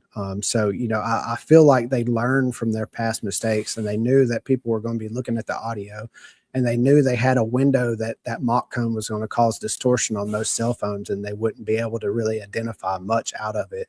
But being able to take multiple cameras that are further away, it takes away the mock cone effect from it, because the mock cone passes these cameras before the event, and then the detonation comes after the event, because it takes time for the sound to arrive. So if it wasn't for the cameras that were further away from the tent, I would never have been able to detect it. If I was just looking at the cameras that were next to it, I could look at the audio, from now until the end of time and not be able to find it. It wasn't until I got the audio from the events that were further away that I was really able to dial in on it. So it was a well thought out operation. They knew what they were up against. They knew people were going to run the audio, and they did a really good job of hiding it. It was just the amount of video that was available to us just has overcome the ability of that mock cone to hide that detonation sound. They didn't count on all of that. Yeah, I mean, the UV, look, we just now got the audio from that UVU event. Like, it was difficult to get. It wasn't like it was just given to us. Like, it was like pulling teeth getting the audio from that. We had the audio that was uploaded on YouTube, but it's so distorted you can't make nothing out of it. You had to get all 4 of those audio files from an uncompressed source, which is basically the original source. And UVU is they even told me that they didn't give it out to anybody. They didn't sell it to anybody. Like, I still don't know how it got out into the wild, but without that, we wouldn't have concrete evidence of it. That's really been the key piece to it all. And, I don't think they ever intended of that quality of audio being released to the public. Yeah. And so where are you now with it? So I just finished that, because that audio just got made available to me. So I'm finishing the forensic package on that. I'm running the triangulation with all the other angles to try to really to firm it up with the existing data that I have. And then the hardest part is recreating the actual event. It's difficult to get, it's been almost impossible to get someone with a license to have these explosives, that detonates these explosives, to be willing enough to play ball and even make a micro shape charge. I've got the design for it. I have the dimensions. I have the amount needed. But finding someone willing enough to do it is going to be difficult. I can't do it myself. Legalities of it would be, not only was it dangerous because it's high order explosives, but just transporting these explosives, you have to have license. Like for me to even, like theoretically, you can make it yourself, and other people have made it themselves. But as soon as you take it from the area that you made it, you put it in a car and you drive it anywhere, you've just broken a law. Like they could arrest you for it. So I do have one thing to mention. So, a lot of people depended a lot on that video that we released, and it was held back for months. So I'm going to ask an obvious question. Can we trust it? Yeah. How do we know it? How do we know it hasn't been altered, man? How do we know? It's personally, Allie and I have used none of the footage from that source. Yeah. Just because we don't want to take a chance of using something that potentially could have been manipulated and have it mess up our investigation. So we have I was super sus of it just because it looks different than all the other videos. I couldn't even download it. So you got it downloaded. So from the I'll share it with you if you want it. I have it downloaded. I ran the metadata on it. It's perfect. There's nothing wrong with the metadata. It came off a Canon camera. There's no modifications to it. The audio is straight off the camera. You got the 4 channels. Is the audio actually from a Canon camera? Because I was hearing that it was a couple of channels potentially from a Sony. Is that anything to that, John? No, there's a shotgun mic, which I believe it's a Rode or Shure mic, but I think it was a Shure, and it is a shotgun. So it's a directional And how mic. did you guys get this? a girl named Piper. I don't know if it's a girl or a guy. Piper. Piper 1. Yeah. Because I think Blake was holding the video, or I don't know who has the original video. Apparently he did. He doesn't want to release it for some reason, but I think Piper did, and Piper had it. I don't know how Piper got it. I extracted the audio too. The audio is hard to get. You just can't download the file and get the audio. I've extracted the audio, isolated it, and I gave it to Piper. She'll put it up on the drive that she has. And then everything I do is available on my website, followtheepicenter.com. All my analysis, all my source files, all my Python code. So you could run all my same analysis on your own box, on computer. I'm completely open source of all my work. And anything that I isolate or I produce, I make available on the website. The same file I use to run the analysis on, you can download it and see it also. And I'll be putting all this information up there too as soon as I finish the analysis of it. Can you repeat your website again, just for everyone? Followtheepicenter.com. Maybe he can put it in the chat. Yeah. Follow, and then Jay Rana Boomer says she has a friend who owns a demolition company and uses explosives. Yeah, anybody that does, they'll have linear charges, which will use the same sort of explosive in a shape charge. It's just slightly different. Oil and gas people would be the people that would have something that's close to what we need. They drop them down wells to kind of like, it's kind of like fracking. It opens up the well so they can pump more natural gas out of it, but they use these things daily. That's what one of the questions somebody had was if you had any independent experts or forensics, ballistics, audio engineers review your findings. I haven't, but they're free too. That's why I make it all available. Again, like that's the point of putting it up, putting all the forensic. My findings are there for you to see. All my source files and my code that I use to come up with them. So if anyone has any other findings, they're feel free to go and run it and find the faults. I've had a few people already point out a few things that I had, some code that I approved that I didn't have the new version of the code up, and so I depend on other people to critique my work, and that's what makes it better. So I'm all for people running through my work and finding something wrong with it. Majority of the conclusions I've come up with are from other people's objections to something that I've had. So you had a question about the copper a while back on his page, right? Yeah, Yeah, but the copper. yeah, I don't know how long ago it was. I dropped some comments on your wall way back when, and just about the device and just about how it would react in a body. And I noticed that you actually made those changes when you went on to a live stream. You didn't get back to me, and don't worry, I didn't take it personally. Like nobody knows who I am. Listen, But I noticed that you read it, obviously. I don't know and- if you and noticed, like adjusted. I don't remember anybody's names. Like you guys, people that say these names of these people involved, it's just like I Same. deal with I remember. tangibles. You got an easy one to remember, though. But you probably have so much other stuff in your head. Yeah. But Yeah. you did do the correction, and I value that. Yeah, I respect the heck out of that, So- man. Like, we're just human beings. We're not Every- robots. We're gonna get stuff wrong sometimes. You know what I mean? Absolutely. And it's everybody's perspective. Like we wouldn't have gotten this far if there wasn't so many eyes on it. Like everyone Yeah. has Right. a unique perspective, and everyone has their worth in it. Even if I don't agree with what you say, like I'm going to listen to you and I'll run analysis on it to see if I can find if there's anything to it. Like I'm generally just curious. I'm not so much like trying to be the guy that's right or trying to be the ambassador to some theory. Like The I would gotcha person. I would much rather someone more qualified than me come up and take over on it. But until that person shows up, I'm going to keep at it and keep doing it because, they've yet to show up and pull the weight.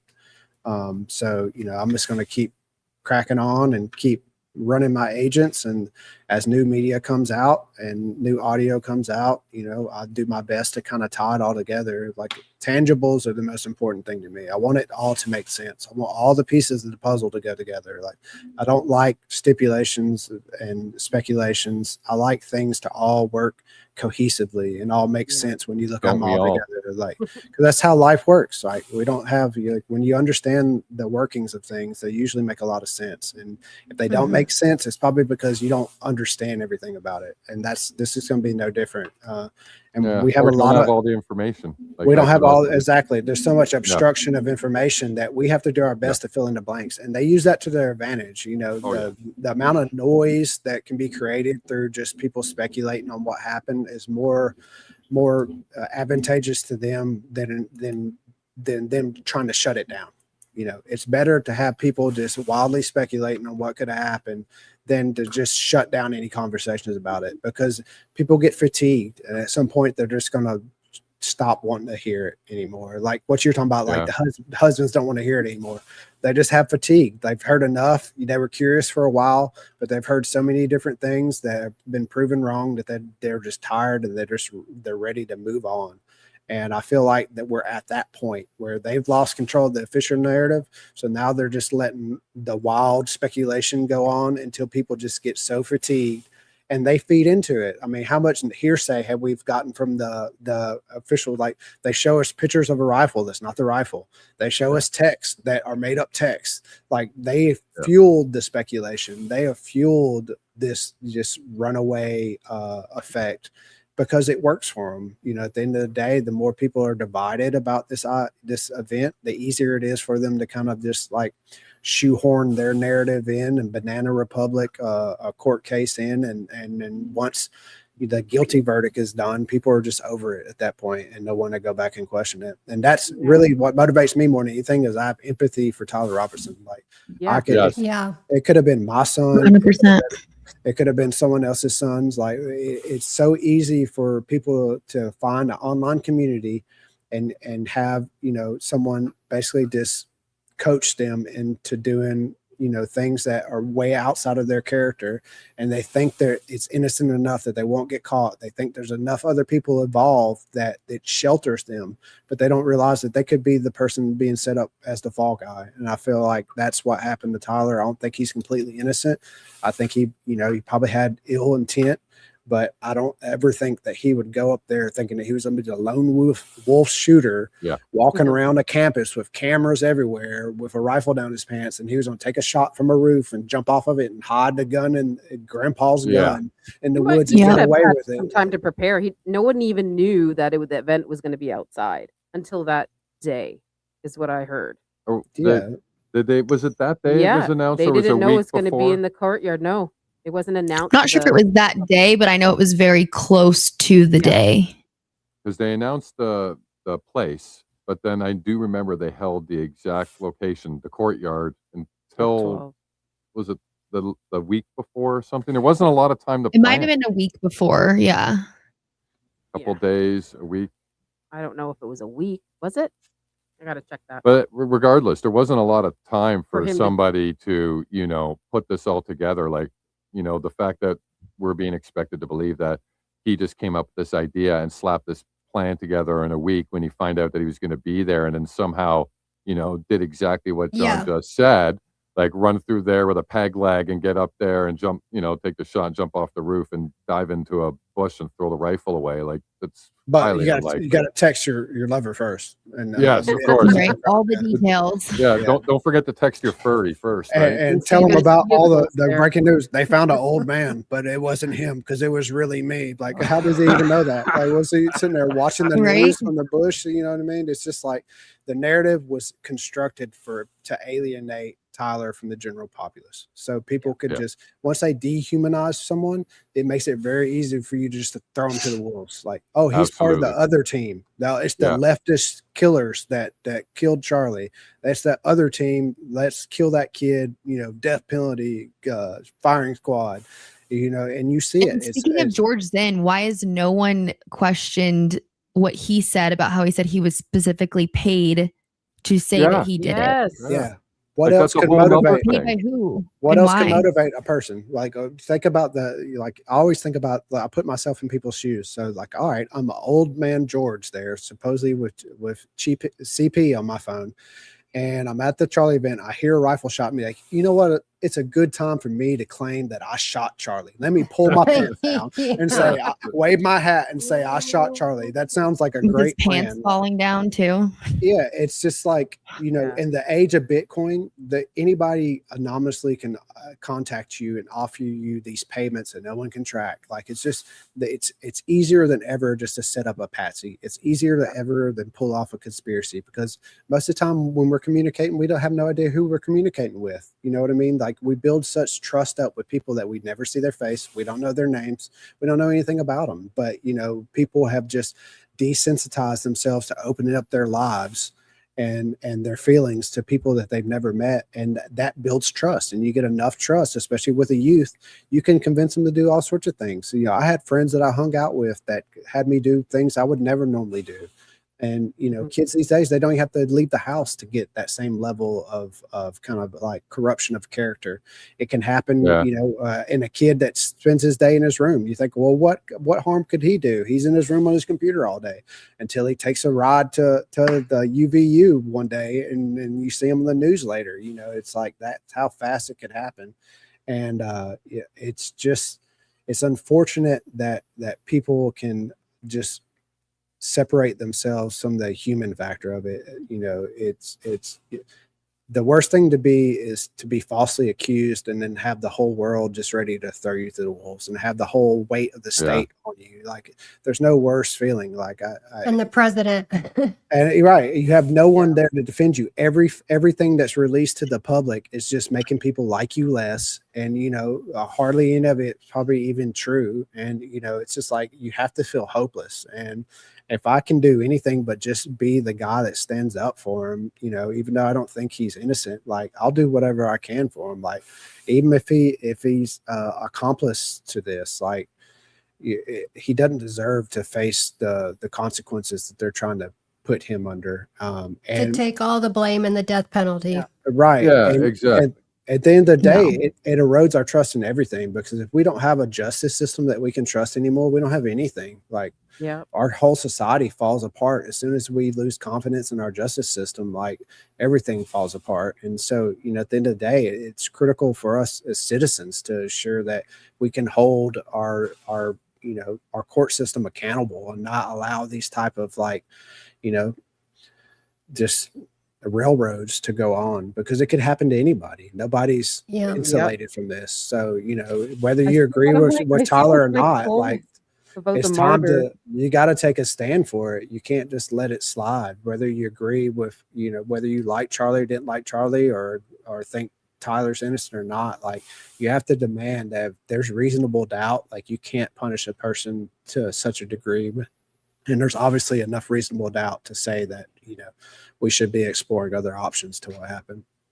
What do you Yeah, think? I Do you think they'll think- try to dump this case? Do you think the FBI and them will try to get it dismissed and pawn the whole mess ups on, the sheriff who just resigned? Or It's hard to say. The FBI is such as in shambles. It's been a decaying, if I have no trust in the government. It's worked from the government, and thought that I was doing something good, and see that it was just all for them to save face, and they have really no intent on being a good steward of tax money or protecting the soldiers or any of that. I lost all faith in the government. I realized that it's largely a bunch of individuals working for their own self-interest, and they only pretend to be playing a role of being a good custodian to their responsibilities. In reality, they're just looking out for their own self-interest, and it's just a bunch of players out there trying to get ahead, get to the next level of the game. And if they have to throw someone under the bus on the way there, they'll do it. And They're probably going to fire Cash Patel. Yeah. And Yeah. did you see the statement that came out with that ballistics report? How it was inconclusive? Did you catch the other thing after that? The FBI is now going to be rerunning their own tests to verify. yeah, How their own. How much do you want to bet their tests is going to match? Yeah. How much do you Of want to course it bet? will. Of course it will. Well, it's just like they come out with, the fragment didn't match, but the casing matched. The casing, the casing was still in the rifle. It's pretty hard not to have a casing not match when it's left in the rifle. But they don't tell you that part. They conveniently leave that part out. They act like the casing was on the roof. Oh, it has his DNA on it. It matches. And, we don't have any gunpowder residue from his car, his keys, his clothes, his hat, anything that he could have wore that he touched after he made that rifle shot would have left gunpowder residue.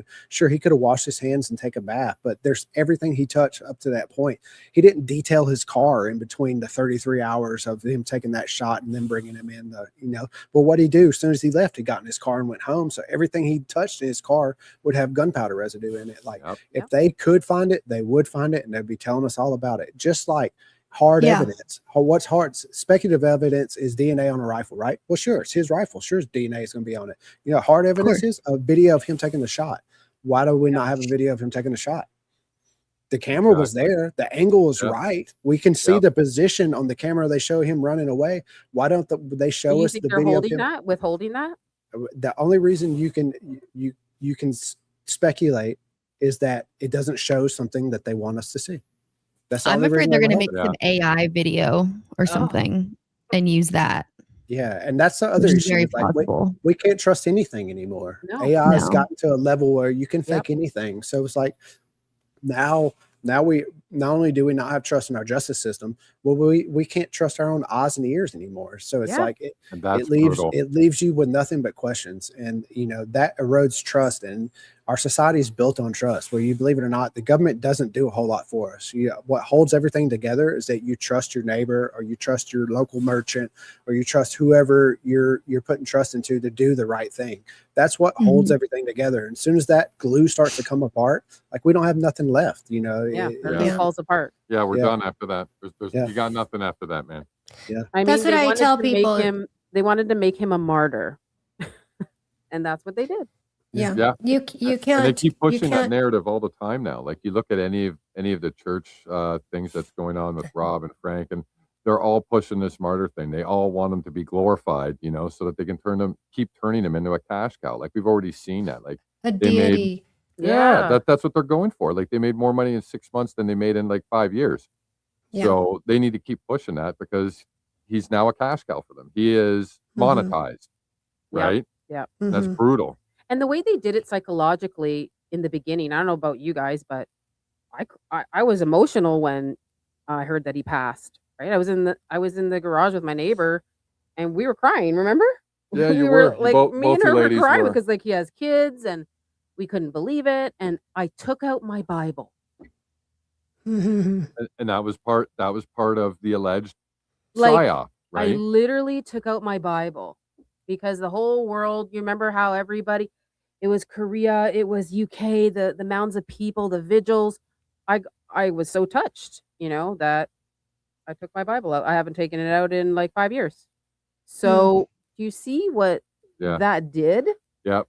And that's Yeah. why Allie and I also follow a lot of those people, because at this point, like, it made us do that. What they wanted to happen, we did that. We took out the Bible Yeah. and then we started watching them, and then we were like, What? oh, that's the game you were doing. So now we focus on a lot of those people because they're literally twisting, the story of Jesus and the Bible to They're fit a twisting the different word of God. narrative. They Yes, they are. are. And they always 100%. they use the same passages over and over again. They love the ones from Genesis. It's like Ali says she thinks they're all in a group chat with the same script. Because if you watch, it's tough to watch them. They all Granted, called him a martyr the first week. Every single pastor. Yeah. I did a compilation video. Yeah. Every single pastor called him a martyr. And they all shoot the same scripture points with the same talking Yeah. points. It's just like ding, ding, ding. Now you're going to say this, and it's like it looks like it's an orchestrated attack, and Yeah. that grosses us out so much because these people generally are faith-driven people who are pretty freaking innocent and just have an open trust. And not only is this horrible cover-up going on where somebody could possibly, an innocent person, or not totally innocent, but somebody who could be going away for something they didn't do. And now, even once that's done, this other psychological operation is still going to be pushed on these people. And that could be your grandmother, for all you know, your grandfather, your uncle, just going into church one day, and now we don't know what we're hearing anymore. Yeah. Right. Mhm. And that's a part that really gets us angry, and that's why we sort of cover that a lot with some of our streams. That's why we do a stream every Sunday on it. Yeah. The new lies they're being told by this new person or whoever is involved, because we want to expose that side of all this too, because not only in our opinion, did they do this for a political reason, but the people behind us also know that if you want to reach a bigger audience of people, you can hit the faith as well. You can hit the politics, you can hit the faith, and these are all weapons that a government can use against people to keep them in line, to keep them in order. That's why they need TPUSA, because with the government doing what they want to do and all their wars, when you have a moral or spiritual cause behind it, it's like then you can move that forward so much faster. When you've got that moral and spiritual element to it, it's more than just your government and more than what it's been before. So they need TPUSA, 1000%. TP faith. Yeah. Gross. Discernment is more important than ever. Yes. Ever. Yes. Yeah. 100%. Okay. Well, let's see. We've got some super chats here. Louisiana. I'm sorry this covers your face. I don't know how to make it small. I don't think I can make it smaller on We'll just be her. Thank you, Louisiana girl. I know. I wish I always okay. have that. I think she sent 2 of them. Yeah, she did. She sent another one. Such a Oh, great right panel of on. speakers. You guys are awesome. Well, thank you. Thank you. It was nice to get here. Let me see if I can to get everybody here on. Like I said, we were trying to plan for Friday, but then when everybody could do it today, we're like, let's do it. Let's get it. No. Let's see. John Bray's hypothesis isn't exactly electrocution, is it? No. No. I don't think No. so. No. No, that's not what John's thinking. I'm not going to speak No. for the man. He's been here all night, but Yeah. I do not believe that's what John He's is against me. No, I'm just joking. You He show says, me, give me Working together tangible. here. Give me Yeah, tangible. exactly. You show me working example. I can measure and compare it. I'll be all on board. Let's I see. don't- And then Debbie says, hey, everybody, go on and like at Adam Thomas podcast and please subscribe. He is awesome. Oh yeah, Never I heard think of he that. was on you and him did a live, right? John Bray? You and Adam did a live. It's either Adam Thompson. You do so many lives you can't remember. Adam Thomas podcast. I it's think a He had a name. big Yeah. flag in the background. A big American flag in the background. Oh, is it the Black Line Brief? No, his No. name is Adam. Adam podcast. Oh yeah. The Yeah. Tennessee boy. Yes. Yeah. He has a heavy accent. Yes. Tennessee boy. Yeah. He was a good guy. We did a show with him a couple days ago too. No, I Really love- nice guy. I loved his show. It was a good show. He asked great questions. It was my mom's favorite. She watched all these and she liked him the best. Aw. Aw. Oh, he He was is so nice. he is a very nice guy. He was a great guest, Yeah. and he's a strong supporter of your show. Yep, he is. Good. Let's good see. kid. Let me see. Oh, somebody said they got tased. Letters in What? the chat says I got tased once, and somebody says we won't ask how you got tased. Letters. Speaking. Okay. Oh, okay. So I have to tell you guys a story. Okay, this is highly illegal. I didn't know it was illegal. But okay, so I think I had seen on YouTube or something, somebody putting like dry ice in a bottle and it exploded. I'm like, no way that actually happens, right? So I was getting these farmer's dog, packs from that company, and so they sent a lot of dry ice in the packing for the dog food. To keep it cold and frozen. And so my son comes over and I'm like, hey, I saw this thing and they said you can put dry ice in a bottle and like it exploded. I'm like, should we try it out? That sounds kind of fun. Like I have boys, so like I have boy experiments in my head to do. Boys were perfect. So we get this dry ice and we pack it in the water bottle and I throw it out in the back. And it just sort of smokes. It has a little water in it, and then smokes and, not really anything. And I'm like, well, it needs more dry ice. And so we pack it with dry ice and throw it on the ground again. And it's not really doing anything. So I'm taping with my phone, taping. I'm so old. Okay. Okay. So, and he picks it up and he's going to throw it. And all of a sudden it goes, boom. He falls back on his butt. Oh no. He's shaking. His hands are shaking like this. I'm like, oh my gosh. It was so loud, you guys. The whole neighborhood. I don't even know. They're like, Bruce's are doing something over there again. But he comes Again. up. He had a long sleeve and it's shredded. No way. Like we are so lucky he didn't lose a An limb eye, yeah. and anything. And so Wow. I would do the explosive thing for you, John Bray. But that, I think I quit after that. Anything explosive. Wow. My Did the husband got water home and bottle explode? Or did it Yes, completely it Wow. it exploded. Told my husband when he got home, he's like, "You did what?" I'm like, I have boys. I just think like that, I guess. He was So, obviously okay, right? He was obviously fine. He was Startled, shaking but up. His okay. ears were buzzing. So then he looks it up and he's like, "Mom, this is illegal." I'm like, oh my God. I had Now no you submitted idea. it on live. That's funny. That's a good story. Anyway, oh my gosh, it was crazy. So I'm banned from doing experiments, you guys. Well, we actually looked because we wanted to try to demo our theory, and I was talking to electrical engineer buddy of mine, and he's like, for what you actually want to do, you're going to need like a few $1,000s to Yeah. do this. So we're like, all right, great. Why do we have to pick the theory that nobody can see and it's too expensive to demo? Like, Yeah. so I don't know. We'll have to just be more creative with, just How we do it.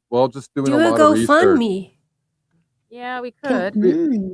We could, but like, to be honest, we've noticed a lot of people start fraudulent GoFundMes Yeah. online, and people who don't need money start one just to try to take money. First, we got to see if we can actually get, people to help us do it, and then Yeah, like we just don't want to be like one of those like kinds of Asking, I people, know there's a lot of like, people.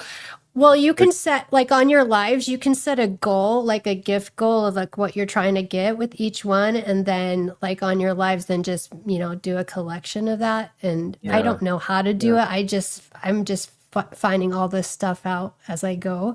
But yeah, I guess you can it set just goals. depends how dedicated we are to actually, because that would be a lot. because in the end, like, we don't care about really proving our theory. Like, what we want to do is find the truth. Yeah. Wherever that is, whoever knows it, however we find it. We don't care whether it's us or John or Jordan or whoever else or Jesse on Fire. Like we don't care who's right. We just want the truth. We want it transparent. Yeah. We want these, pardon my language, but these fuckers who did it to be behind Yeah. bars, or at least a good handful of them. Yeah. You know, because I think it's safe to say at this point it wasn't just one or two people. There's probably a good, you know, maybe half dozen to maybe a dozen people involved. And if we can at least nail, you know, at least half of them, Yeah. you know, I guess that's wishful thinking. Well, are you Before- counting the before. FBI? Yeah. Yeah, there's probably more than you a dozen people involved, but know. Yeah. Well, I'm trying to. Allegedly. Yeah, I'm just trying to be, you know, Allegedly. realistic. Trying to be realistic without going So- too crazy and say, you know, all of Turning Point and all of the FBI and, you know, there's a Yeah. whole nother country over there and all of them were involved. Like I'm just, you know, Yeah. trying to be Mhm. realistic. Like say there is like a dozen people, then, you know, I'd like to see more than one person go away. Like I don't want to Yes. just see one person. That's very unsatisfactory. I think a lot of people won't be buying that, won't be happy with that result. You Yeah. know what I mean? So like that's what we want to see. That would make us feel happy. So like Yeah. if John Bray gets proven right tomorrow, and then we see a dozen people cuffed and brought into the office, I will literally send John a gift to his house saying, God Yeah. bless you, sir, for being right. Thank you so much for solving this Yeah. thing and getting justice for Charlie. I wouldn't Well, you know, care at we're all. the real patriots. You know, when people are out there mad because we're, you know, talking about it and, you know, doing studies and theories and all this stuff, we're the true patriots because we're doing this for you guys. We're doing this for everybody because guess what? When the government's knocking at your door wanting to accuse you of something or take away your guns or, you know, take away your rights, the ones that are going to be fighting for you are the ones, your neighbors, the ones who are living right next to you, right across the street. Yep. And they're not going to care who you voted for. They're not going to care about any of the BS. They're going to be there fighting beside you. And so that's why we need to stick together and Mhm. let them be the outsiders, not the other way Yep. around. Good point. I like the way you phrased that. Thank you. So letter says, bruh, this guy knows how magnets work. Nobody is supposed to hold such forbidden knowledge. That's And then funny. somebody said Charlie worked as a stunt coordinator from LA. It wasn't a complex stunt. Even college level film students can create it. What? Interesting. Yeah. I I think haven't is heard that that. is he I did confused not about know. the person that looked like Butch Hibbs? Maybe. Maybe because was that about Charlie? Did they say They said Charlie? That's what Charlie. it said Charlie. I'd never heard that. Bid I don't know 782. where that Charlie worked as a Eight- stunt coordinator. I never heard that. With I a think stunt they might be coordinator from referring LA. to the makeup artist, but I could be wrong. If you have evidence of that, can you please Email one of us. Yeah, email one of us that if you have actual evidence of that. That would be great. I'd love to see that if you can provide a document or something. He Yeah. worked with a stunt coordinator. I never heard of that until Oh, now. I don't know. Like, I'd never heard of that. didn't Fulvette work a lot in LA with all that stuff? I don't know. No, I don't know about a lot, but I know he. If Charlie did want to do anything, I'm pretty sure he can just snap his fingers and Yeah, he's got a lot of Yeah, money. I guess I if don't he know. really wanted to, I guess he could. So Blake released the original UVU footage then? Yeah, as far as I can tell, it's 3 gigs is original metadata. Like, Is it on his everything. YouTube? Where did he put No, that? Piper One has it on a drive. You What can is find it- Piper One? So So I don't know about. Piper is Blake. I don't understand. Who's Piper? I'm so confused because someone just said Blake released What's it. Now Piper? Piper And- did. Yeah, and then you said Piper earlier. Like, It's a X username that Yeah, has Oh. a link to Blake it on the released drive. it and Piper. No, Blake no. Blake sent it to Pipe. Piper when he sent it out to I guess Candace and someone else, and they've been sitting on it. They just finally got it on a drive for people to download it when they saw Oh, it. Okay, so so- he told everyone he only gave it to Candace and Paramount Tactical. So that's weird. I guess. I yes, No, guess it's when he gave it to the mid gray. the mid-grade was supposed to do the analysis on it to prove it was real. And Gary? probably.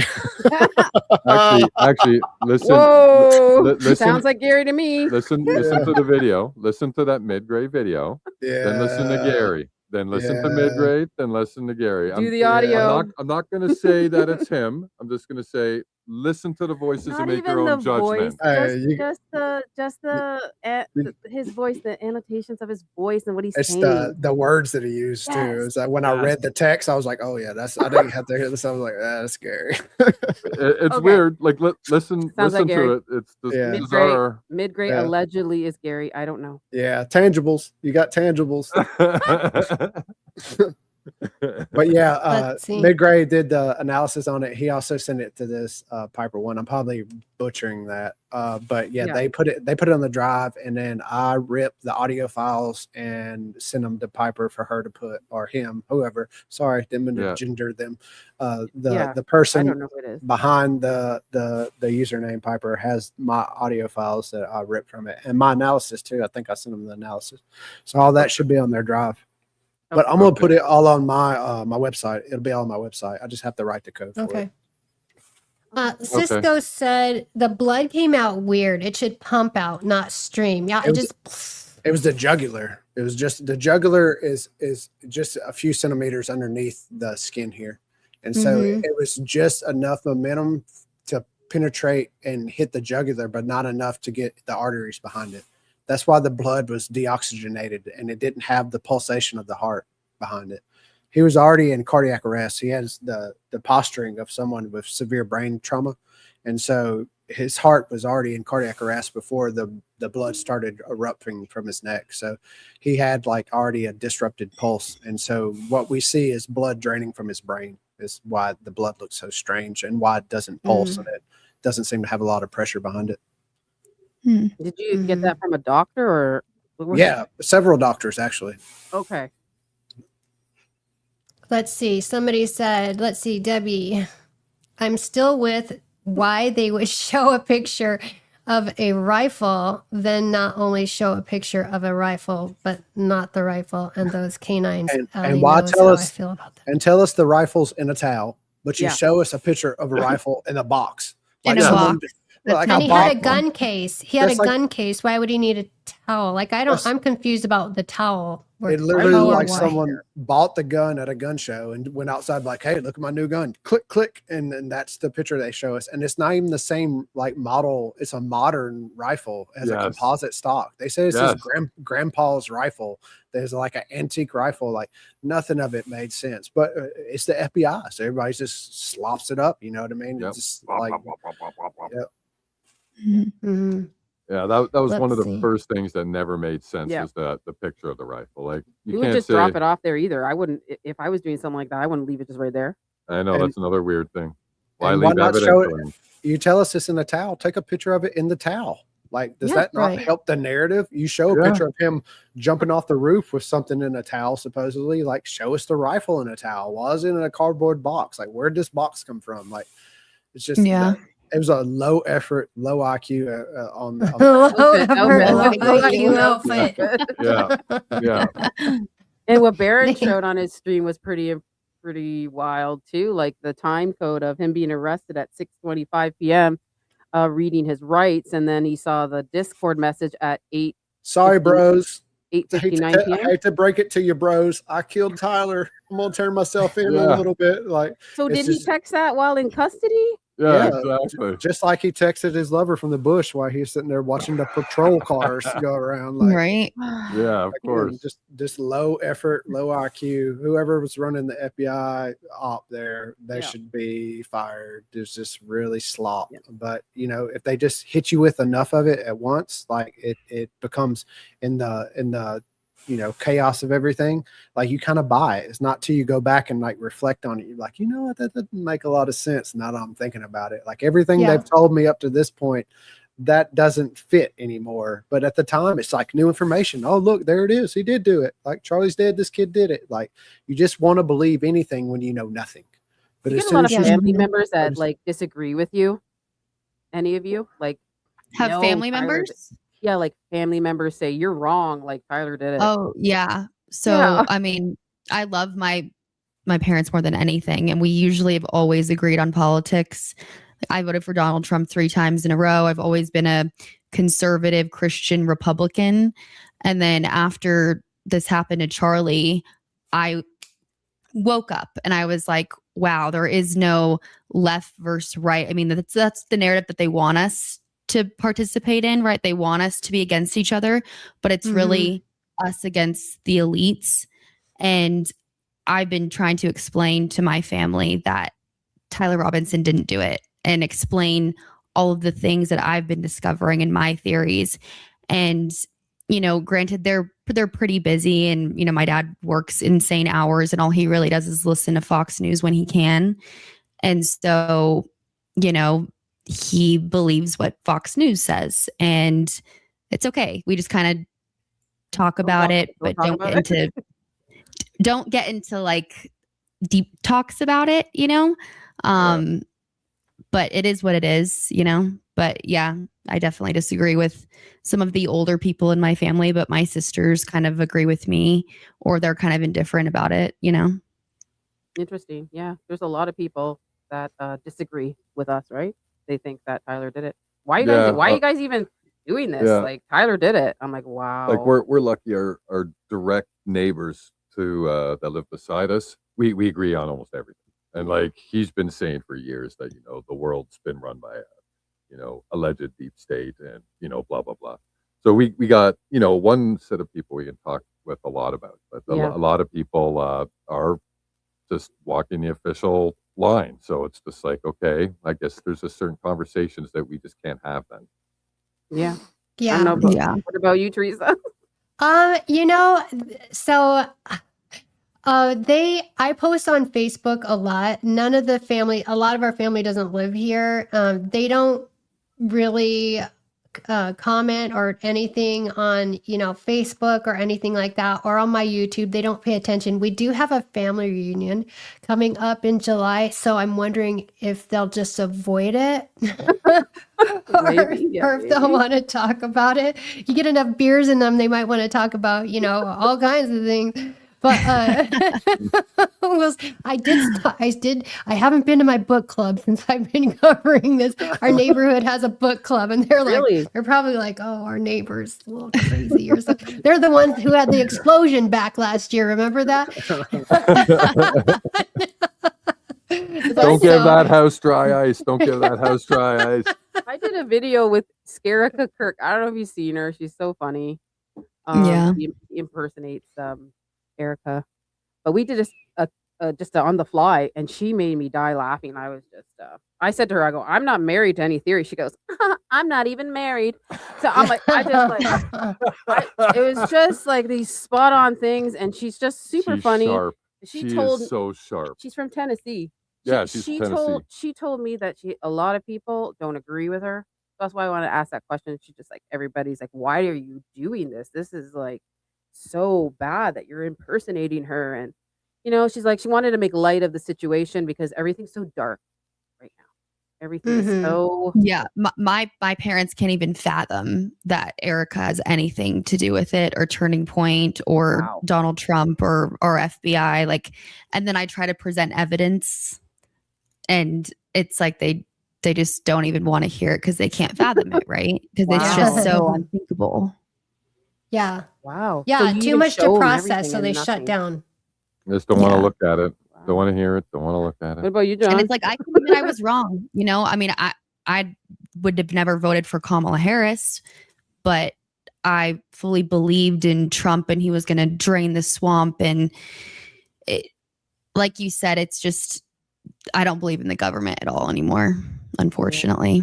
You know, I don't know if I'm going to vote again. It depends on the person who runs. Like, they'd have to be a very, very good person in my mind and in my heart. And I just don't know if there's anyone out there right now. Joe Kent, Tucker Carlson. I was going to say Joe Kent, Thomas Massey, Tucker Carlson. But let's see if they run. That would be really interesting. It'll be Candace and Erica. And I don't even know if the elites Oh my that run God. our world would allow them to run, if they would even let them get to Right. that point, you know? Yeah. Yeah, Mhm. it's Well, Vance our- said he's not running, right? Yeah, he said he He's not removed doing it. himself. Yeah. you know the primaries make it impossible for a third party like independent candidate to make it. You know, you want to talk about our election process being compromised. Our primaries are the most compromised. Like they pick who runs, so you're Yeah. getting a choice between two hand picked candidates, and you know most people don't even vote in the primaries, so it's the easiest thing to our government's in such shambles because it's designed in a way that the normal person doesn't engage enough for them to have an influence. So, you Yeah. know, it's very Yeah. easy for them to move the gauge any way they want. So Now yeah. they don't have Charlie. Yeah, they Well, don't have somebody to again, push like back. when you have a left field threat, a threat that they don't think they control, that they don't have compromising you know material on, and they could potentially run, and they could be popular enough where they couldn't even gain the primary against them. You best believe that they'll take measures to ensure that they never get to that point. Like, Yeah. you know, you're looking Yeah. at trillions of dollars. Think of how much tax money they're not spending our tax money. They're spending our great grandchildren's tax money at this point. Like the amount of money that they throw around now is you can't even fathom it. And we're decentralized. You know, when they did the first $1 trillion budget, it was like people were shocked about $1 trillion. We can't even, that doesn't even make sense. We'll never be able to pay that back. Now they're like, what? Once you pass $1 trillion, let's run it up to 50 trillion. It'll be 100 trillion before anybody reacts to it. Like it's life-changing money, and we don't know what these people are doing with the money, but we know it's not in our interest. Yep. You know, Right. No. that's the only thing we can be sure of. And as long as you have that much influence and that much money behind it, you're gonna have nefarious characters pop up and try to take control of it. And you know, until we rein the size of our government back and we hold accountable every dollar they spend, we can expect to have a corrupt government. And that's just going to be the way it is. The paradigm of the left and right is just to divide us so we're easy to control. Like you can look throughout history when they have corrupt governments are always divided between two parties because you can keep the corruption going on forever that way. Because it's very easy to divide it 49-51, and everyone thinks, oh, we were so close, maybe next time. But look at the policies. The policies never change. The money keeps being spent the same amount of levels.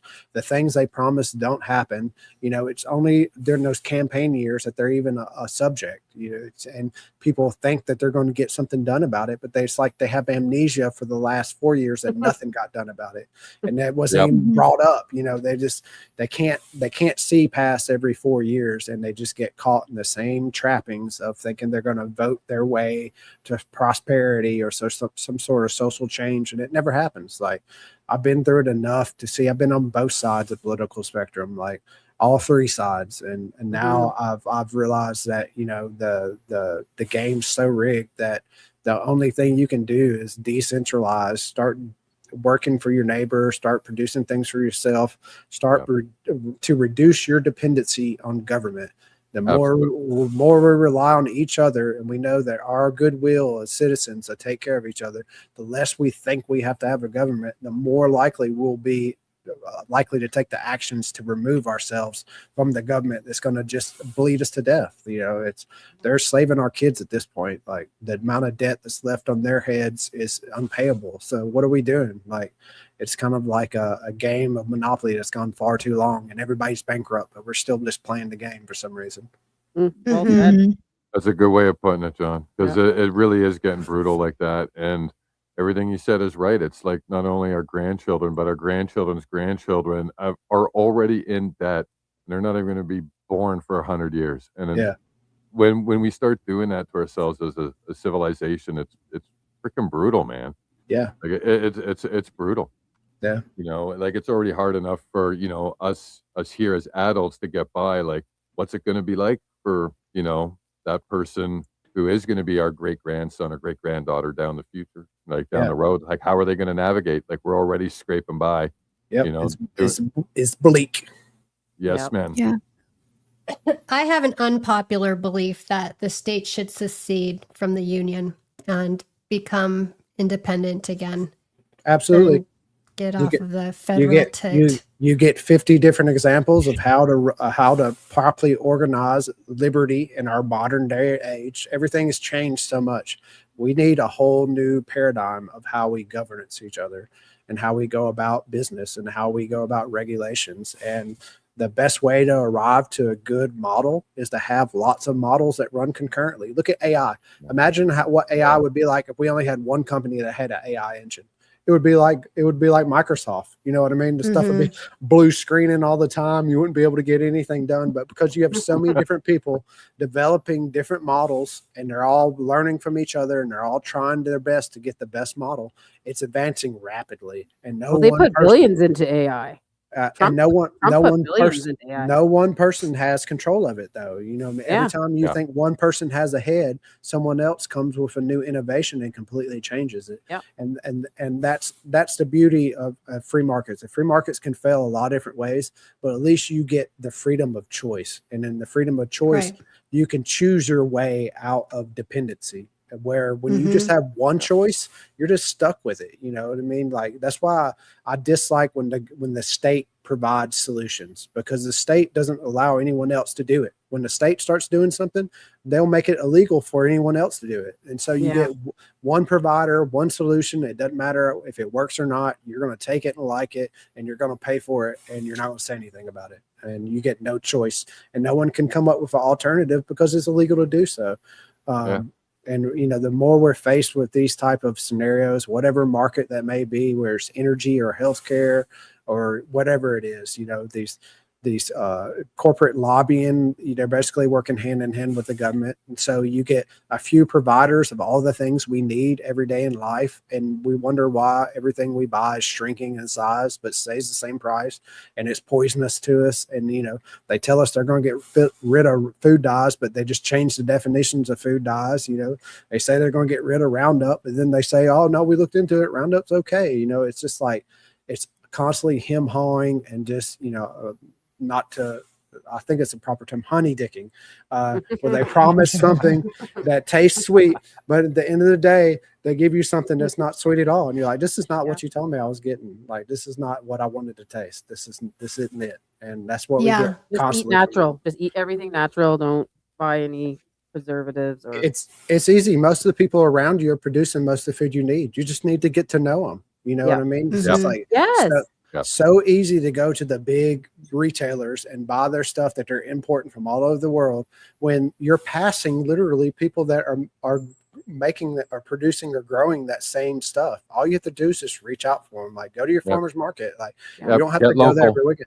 Yeah, we get fresh stuff delivered to our front door from farms. That's starting in the spring all the way till fall. We don't buy any fruits and vegetables from anywhere except for the local farms that are maybe 20 kilometers away, and they give us a basket every week of fresh stuff. Support your local farms. Wherever you are, support your local farms. Just do it, because there's one where everybody is. Find out where they are and see what they got, and go talk to them. Make a deal. They need your help anyways. They need your support. And it helps you. It only benefits you. It doesn't hurt you in any way. And it's keeping money in your community. That money, that money enriches your entire community. Every child around you, everyone benefits from it. But when you buy from a retailer and you're buying beef from Argentina or fruit from, you know, Peru, that's not helping your community. That money's just flying right out of your community and going somewhere else, and everyone around you is left in poverty, and you wonder why. And it's just like, you have to be mindful where you spend your dollars. It takes a little more effort, and you have to be a little more personable than you may like to be. But at the end of the day, these people will be the people that support you and keep you afloat when you show up at the supermarket and they don't have anything on the shelves, because we're not too far from that. Like, we have an oil crisis that's going to be coming up on us soon, and everything gets shipped. Everything's imported. Like, your stores are going to be getting more expensive. There's going to be things that are missing there. But you know what doesn't require oil? Your neighbor that grows the produce, or the guy down the street that has a ranch that you know, slaughters beef. Like, those don't get affected by the price of oil. So it's like, the time to make these relationships are now. You have to start making the moves now, because once you start to feel the pain for it, it's too late. Like, those people they can only produce so much, and they're going to take care of the people that were shopping with them beforehand. And, you know, once they 100%. Reach their minimum, they're like, sorry, I would love to help you, but I'm sold out, you know, and you're out of luck at that point. Yeah. Somebody asked for the link to the Trigger Smart video, so I'm sending that again. Yeah, I've done a Let's few Trigger see. Smarts. They're all really good. Yeah, that was a great one. That was one of my favorite. 16 lives lost in Tennessee. I agree. Maggie knew too much. That's the accurate energetic systems explosion that Mhm. happened. Yeah, Buck, Yeah. and Yeah. Buck Snort. It's a beautiful part of the country too. I actually went there. Yeah, I'm a Tennessean, Yeah. so that's my. I went to middle school, high school, got married in Nashville, so that's Okay. my backyard. So So 16 people died? That's I brutal, think man. 16 people. six. Yeah. Yeah, Like Uh, if the production mic- manager was just on the job for 30 days. She just started the job. 30 See, days on the job, and that happens. so that's crazy. Tragic. So if it actually is proven that the mic killed him and that's where it was, that's 16 people sacrificed to cover it up right then and there, and that's just what we would know about. So if that's proven to be true, somebody has to But- answer for those And the 16 plant lives. manager, you guys, the plant manager, he quit a couple days after Charlie Kirk was assassinated Yeah, it's before the really- plant That's an exploded. interesting fact. That's No, it's convenient. all sorts of weirdness around the plant manager. I deep dived on him, and it was just he spent a strange summer. I'll say it that way. That summer before the event was very, very weird, out of the ordinary, I would say.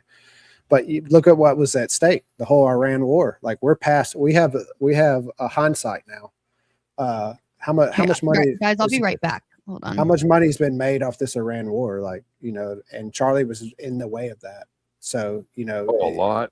Each day? Well, Quite a was bit. Yeah, Yeah. because it's like the government was spending it on military, but if you look at what happened when the announcement first went out, there was people that made certain investments and they made hand over fist. Like I have no idea if this is true or not. I've seen some posts on X of a certain leader's son dropping 52 million on the market and then within 3 hours ended up making almost 160 million. I'm not going to Yeah. say the name, Yeah. but you get what I'm saying. You guys seen the same thing? Yeah. If that's Yeah. true, like, wow. And even if he didn't do it, we all know that there's people who were doing that. Like, Yeah. that's the whole point of being in the government, to get that inside And they're getting information. away with it. yeah. Yeah. Yeah.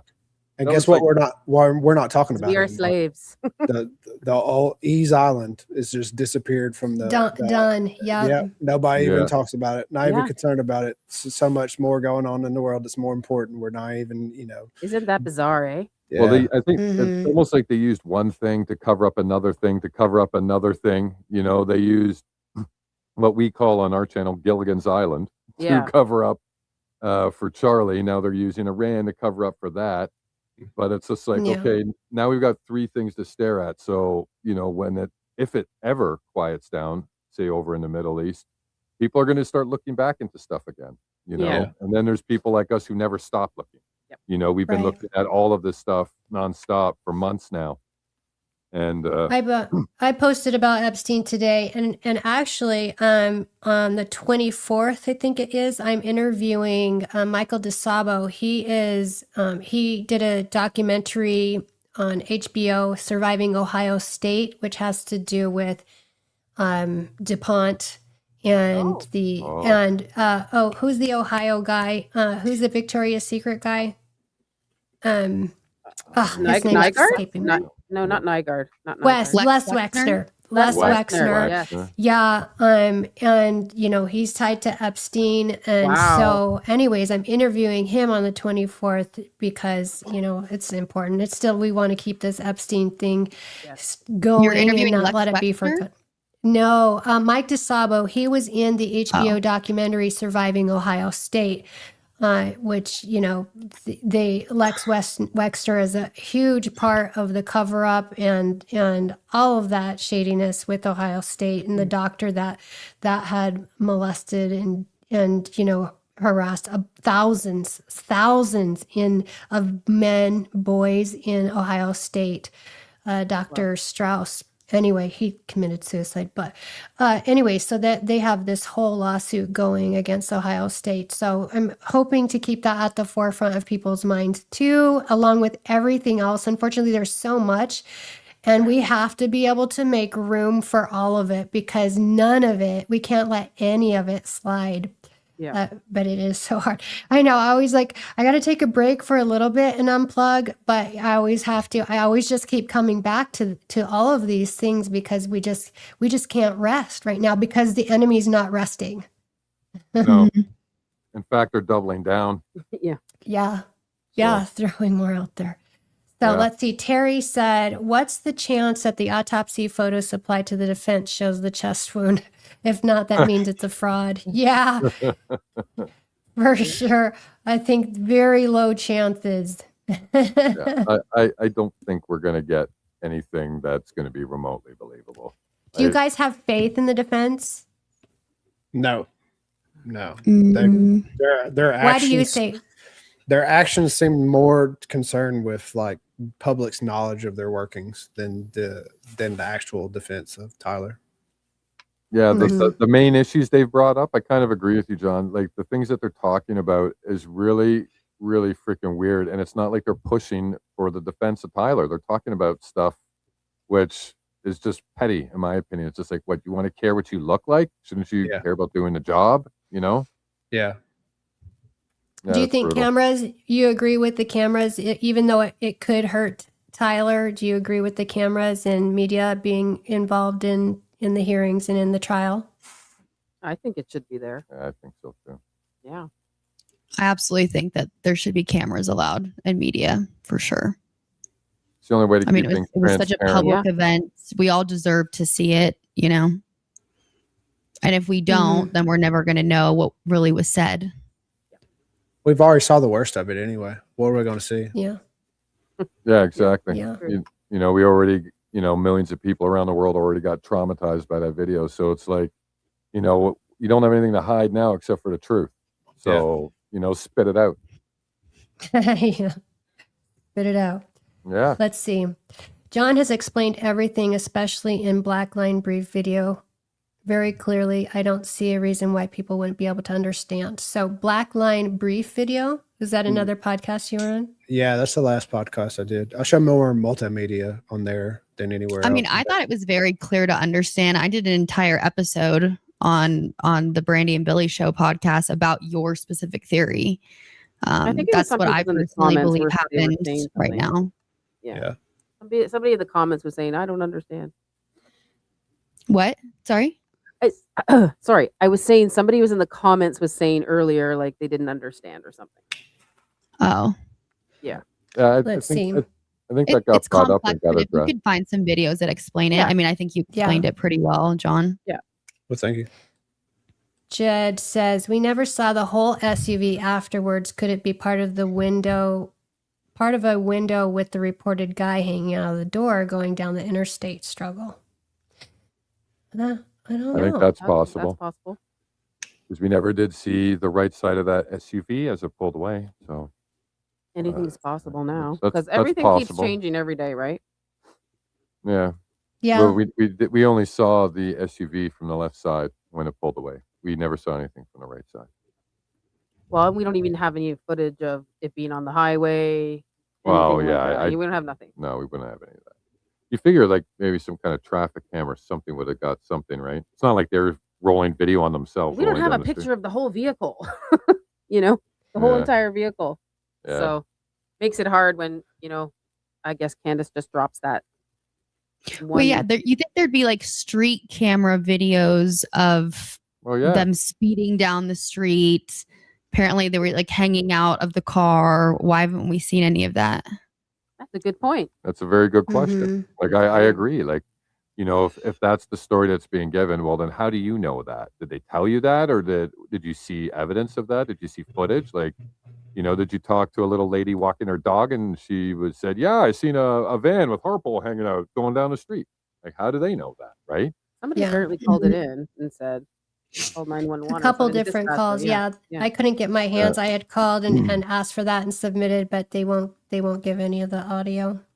Yeah, because I would love to see some of that or hear any of it, actually, for that matter. Even if it's only 10 seconds. Granted, I'd want more, but you think I'd take anything. You think they'll play that in the courtroom, or I don't know. Only if it's evidence. Yeah. Yeah. Let's Maybe. see. Jeff says paving the area right away was an obvious red flag. So weird. Didn't realize it was on Sunday. Even weirder. Was it? It was 4 days after, right? It was Was on that a a Sunday. Sunday? They And started on Sam Parker said they started on Saturday, the 13th. Because there's okay, well, files out all I know from- is Mormons, or the LDS is, I guess, the correct term. They don't typically work on Sunday, so for them to do that on a Sunday was very bizarre. Yeah. Yeah, they don't work on Sunday. Do you know the name of that company that did the work? Can we I go have it talk to them when somewhere. I'm out there? When I'm out there, should we go talk to them? Yeah, I actually have some would. contacts that we could talk to when you come out here for the trial. I saw someone ask if I was still going to the trials. Yes, still going to all of them, and Teresa's going to come with me to the next one. Actually, Sweet. we have Yeah, a Then dress send on it to Friday me. when I last one. release my release my stuff, you can go ask somebody else a question. Yeah. Okay. Because I have something for Cool. you guys on Friday. I would. Okay. Are we going to try to hit Cowboy Smokehouse? Go out there. The drive. Why not? Let's do it. Is that, Let's do is it. that a good place to eat or something? Well, that's where Tyler stopped off to eat. Candace had said that, Oh, is that the one- the Cowboy Oh, Smokehouse Cowboy- had, Okay. yeah, that he went there, go there. and so yeah, for sure. Let's see if there's any other ones. There was a button Harpole just pressed it. There was a button Harpole just pressed. It didn't require movement. I don't know about that. I need to see more evidence for me Yeah. to start going on to, Touching That a theory, shirt yeah. or a finger. like, if or- I'm going to believe something detonated, I'll probably believe John's work over that theory. I think yeah. Mhm. if I'm gonna bail on what I'm thinking, and even a couple of my other theories, I just don't. I need to see more work out of that theory. Yeah. That's just me personally. I just need to see more work out of it. Let's see. She also says if clasp broke in the middle, it wouldn't move even on both sides. And if pendants got caught on the other end of the clasp in the fabric, the energy would only be in one side, wouldn't it? So I guess she's talking if it was down, it got hit there. She was saying you'd only see it from one side. I guess that's what she's I'm saying. not sure I understand. If the clasp broke in the middle, Yeah. I thought it would just fall down. it wouldn't just mean, me. yeah. Awesome props, awesome stuff. Props to all of you. Yeah, I think tonight was great. It was a great combo. Yeah, Yeah. yeah, it was good.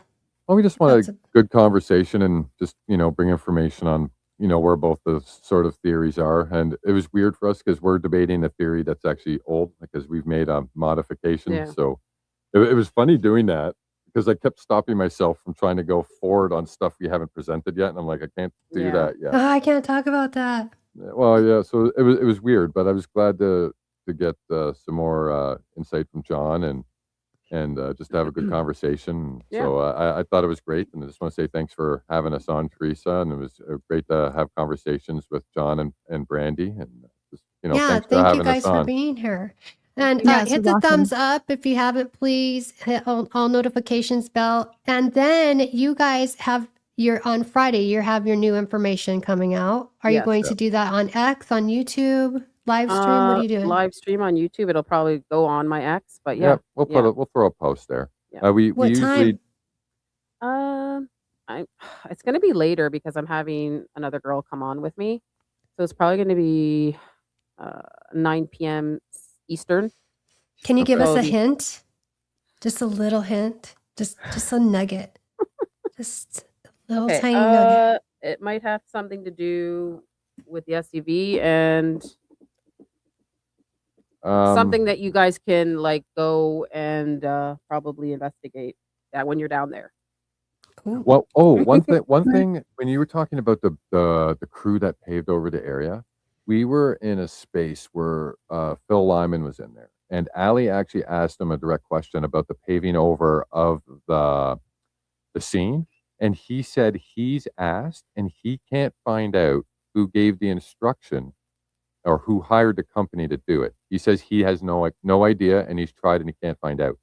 So if you ladies are down around there, if you can somehow pull that information out of somebody, Or go talk to Phil Lyman, get an interview with him. That'd be cool. But he also said he doesn't believe Tyler Robinson did it. yeah, he said that in I that have a space. contact that I just recently acquired. So I will we'll talk offline about this. Yeah. and- Yeah. Okay. Okay. Somebody said, let's do this real quick. Can you guys confirm the boom occurred at 12:23 and 30 seconds, or was it 29 seconds? If exactly 30 seconds, it seems more sus something was set to go at that exact time. I don't know down to the second. I would have to go look up that information personally again. Who is It- Teresa?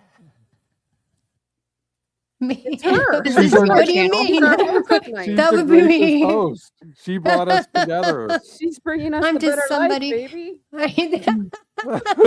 Just the somebody who wants to stand up for the truth and expose all the the better life. That's what we're doing, guys. Okay. Well, thank you, John, so much. Allie, Chris, Mad Max, Brandi.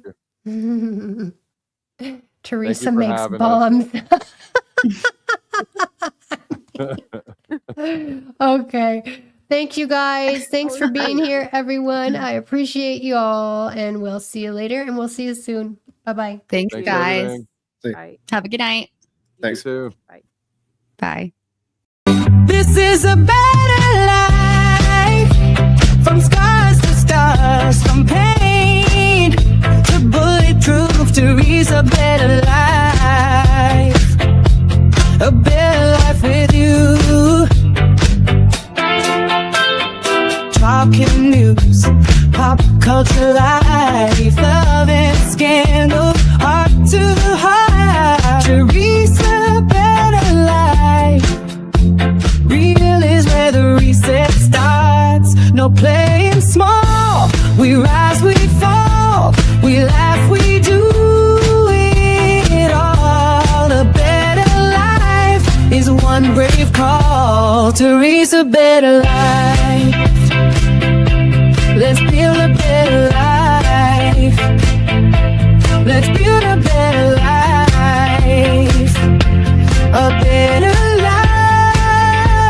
life. Teresa, better life.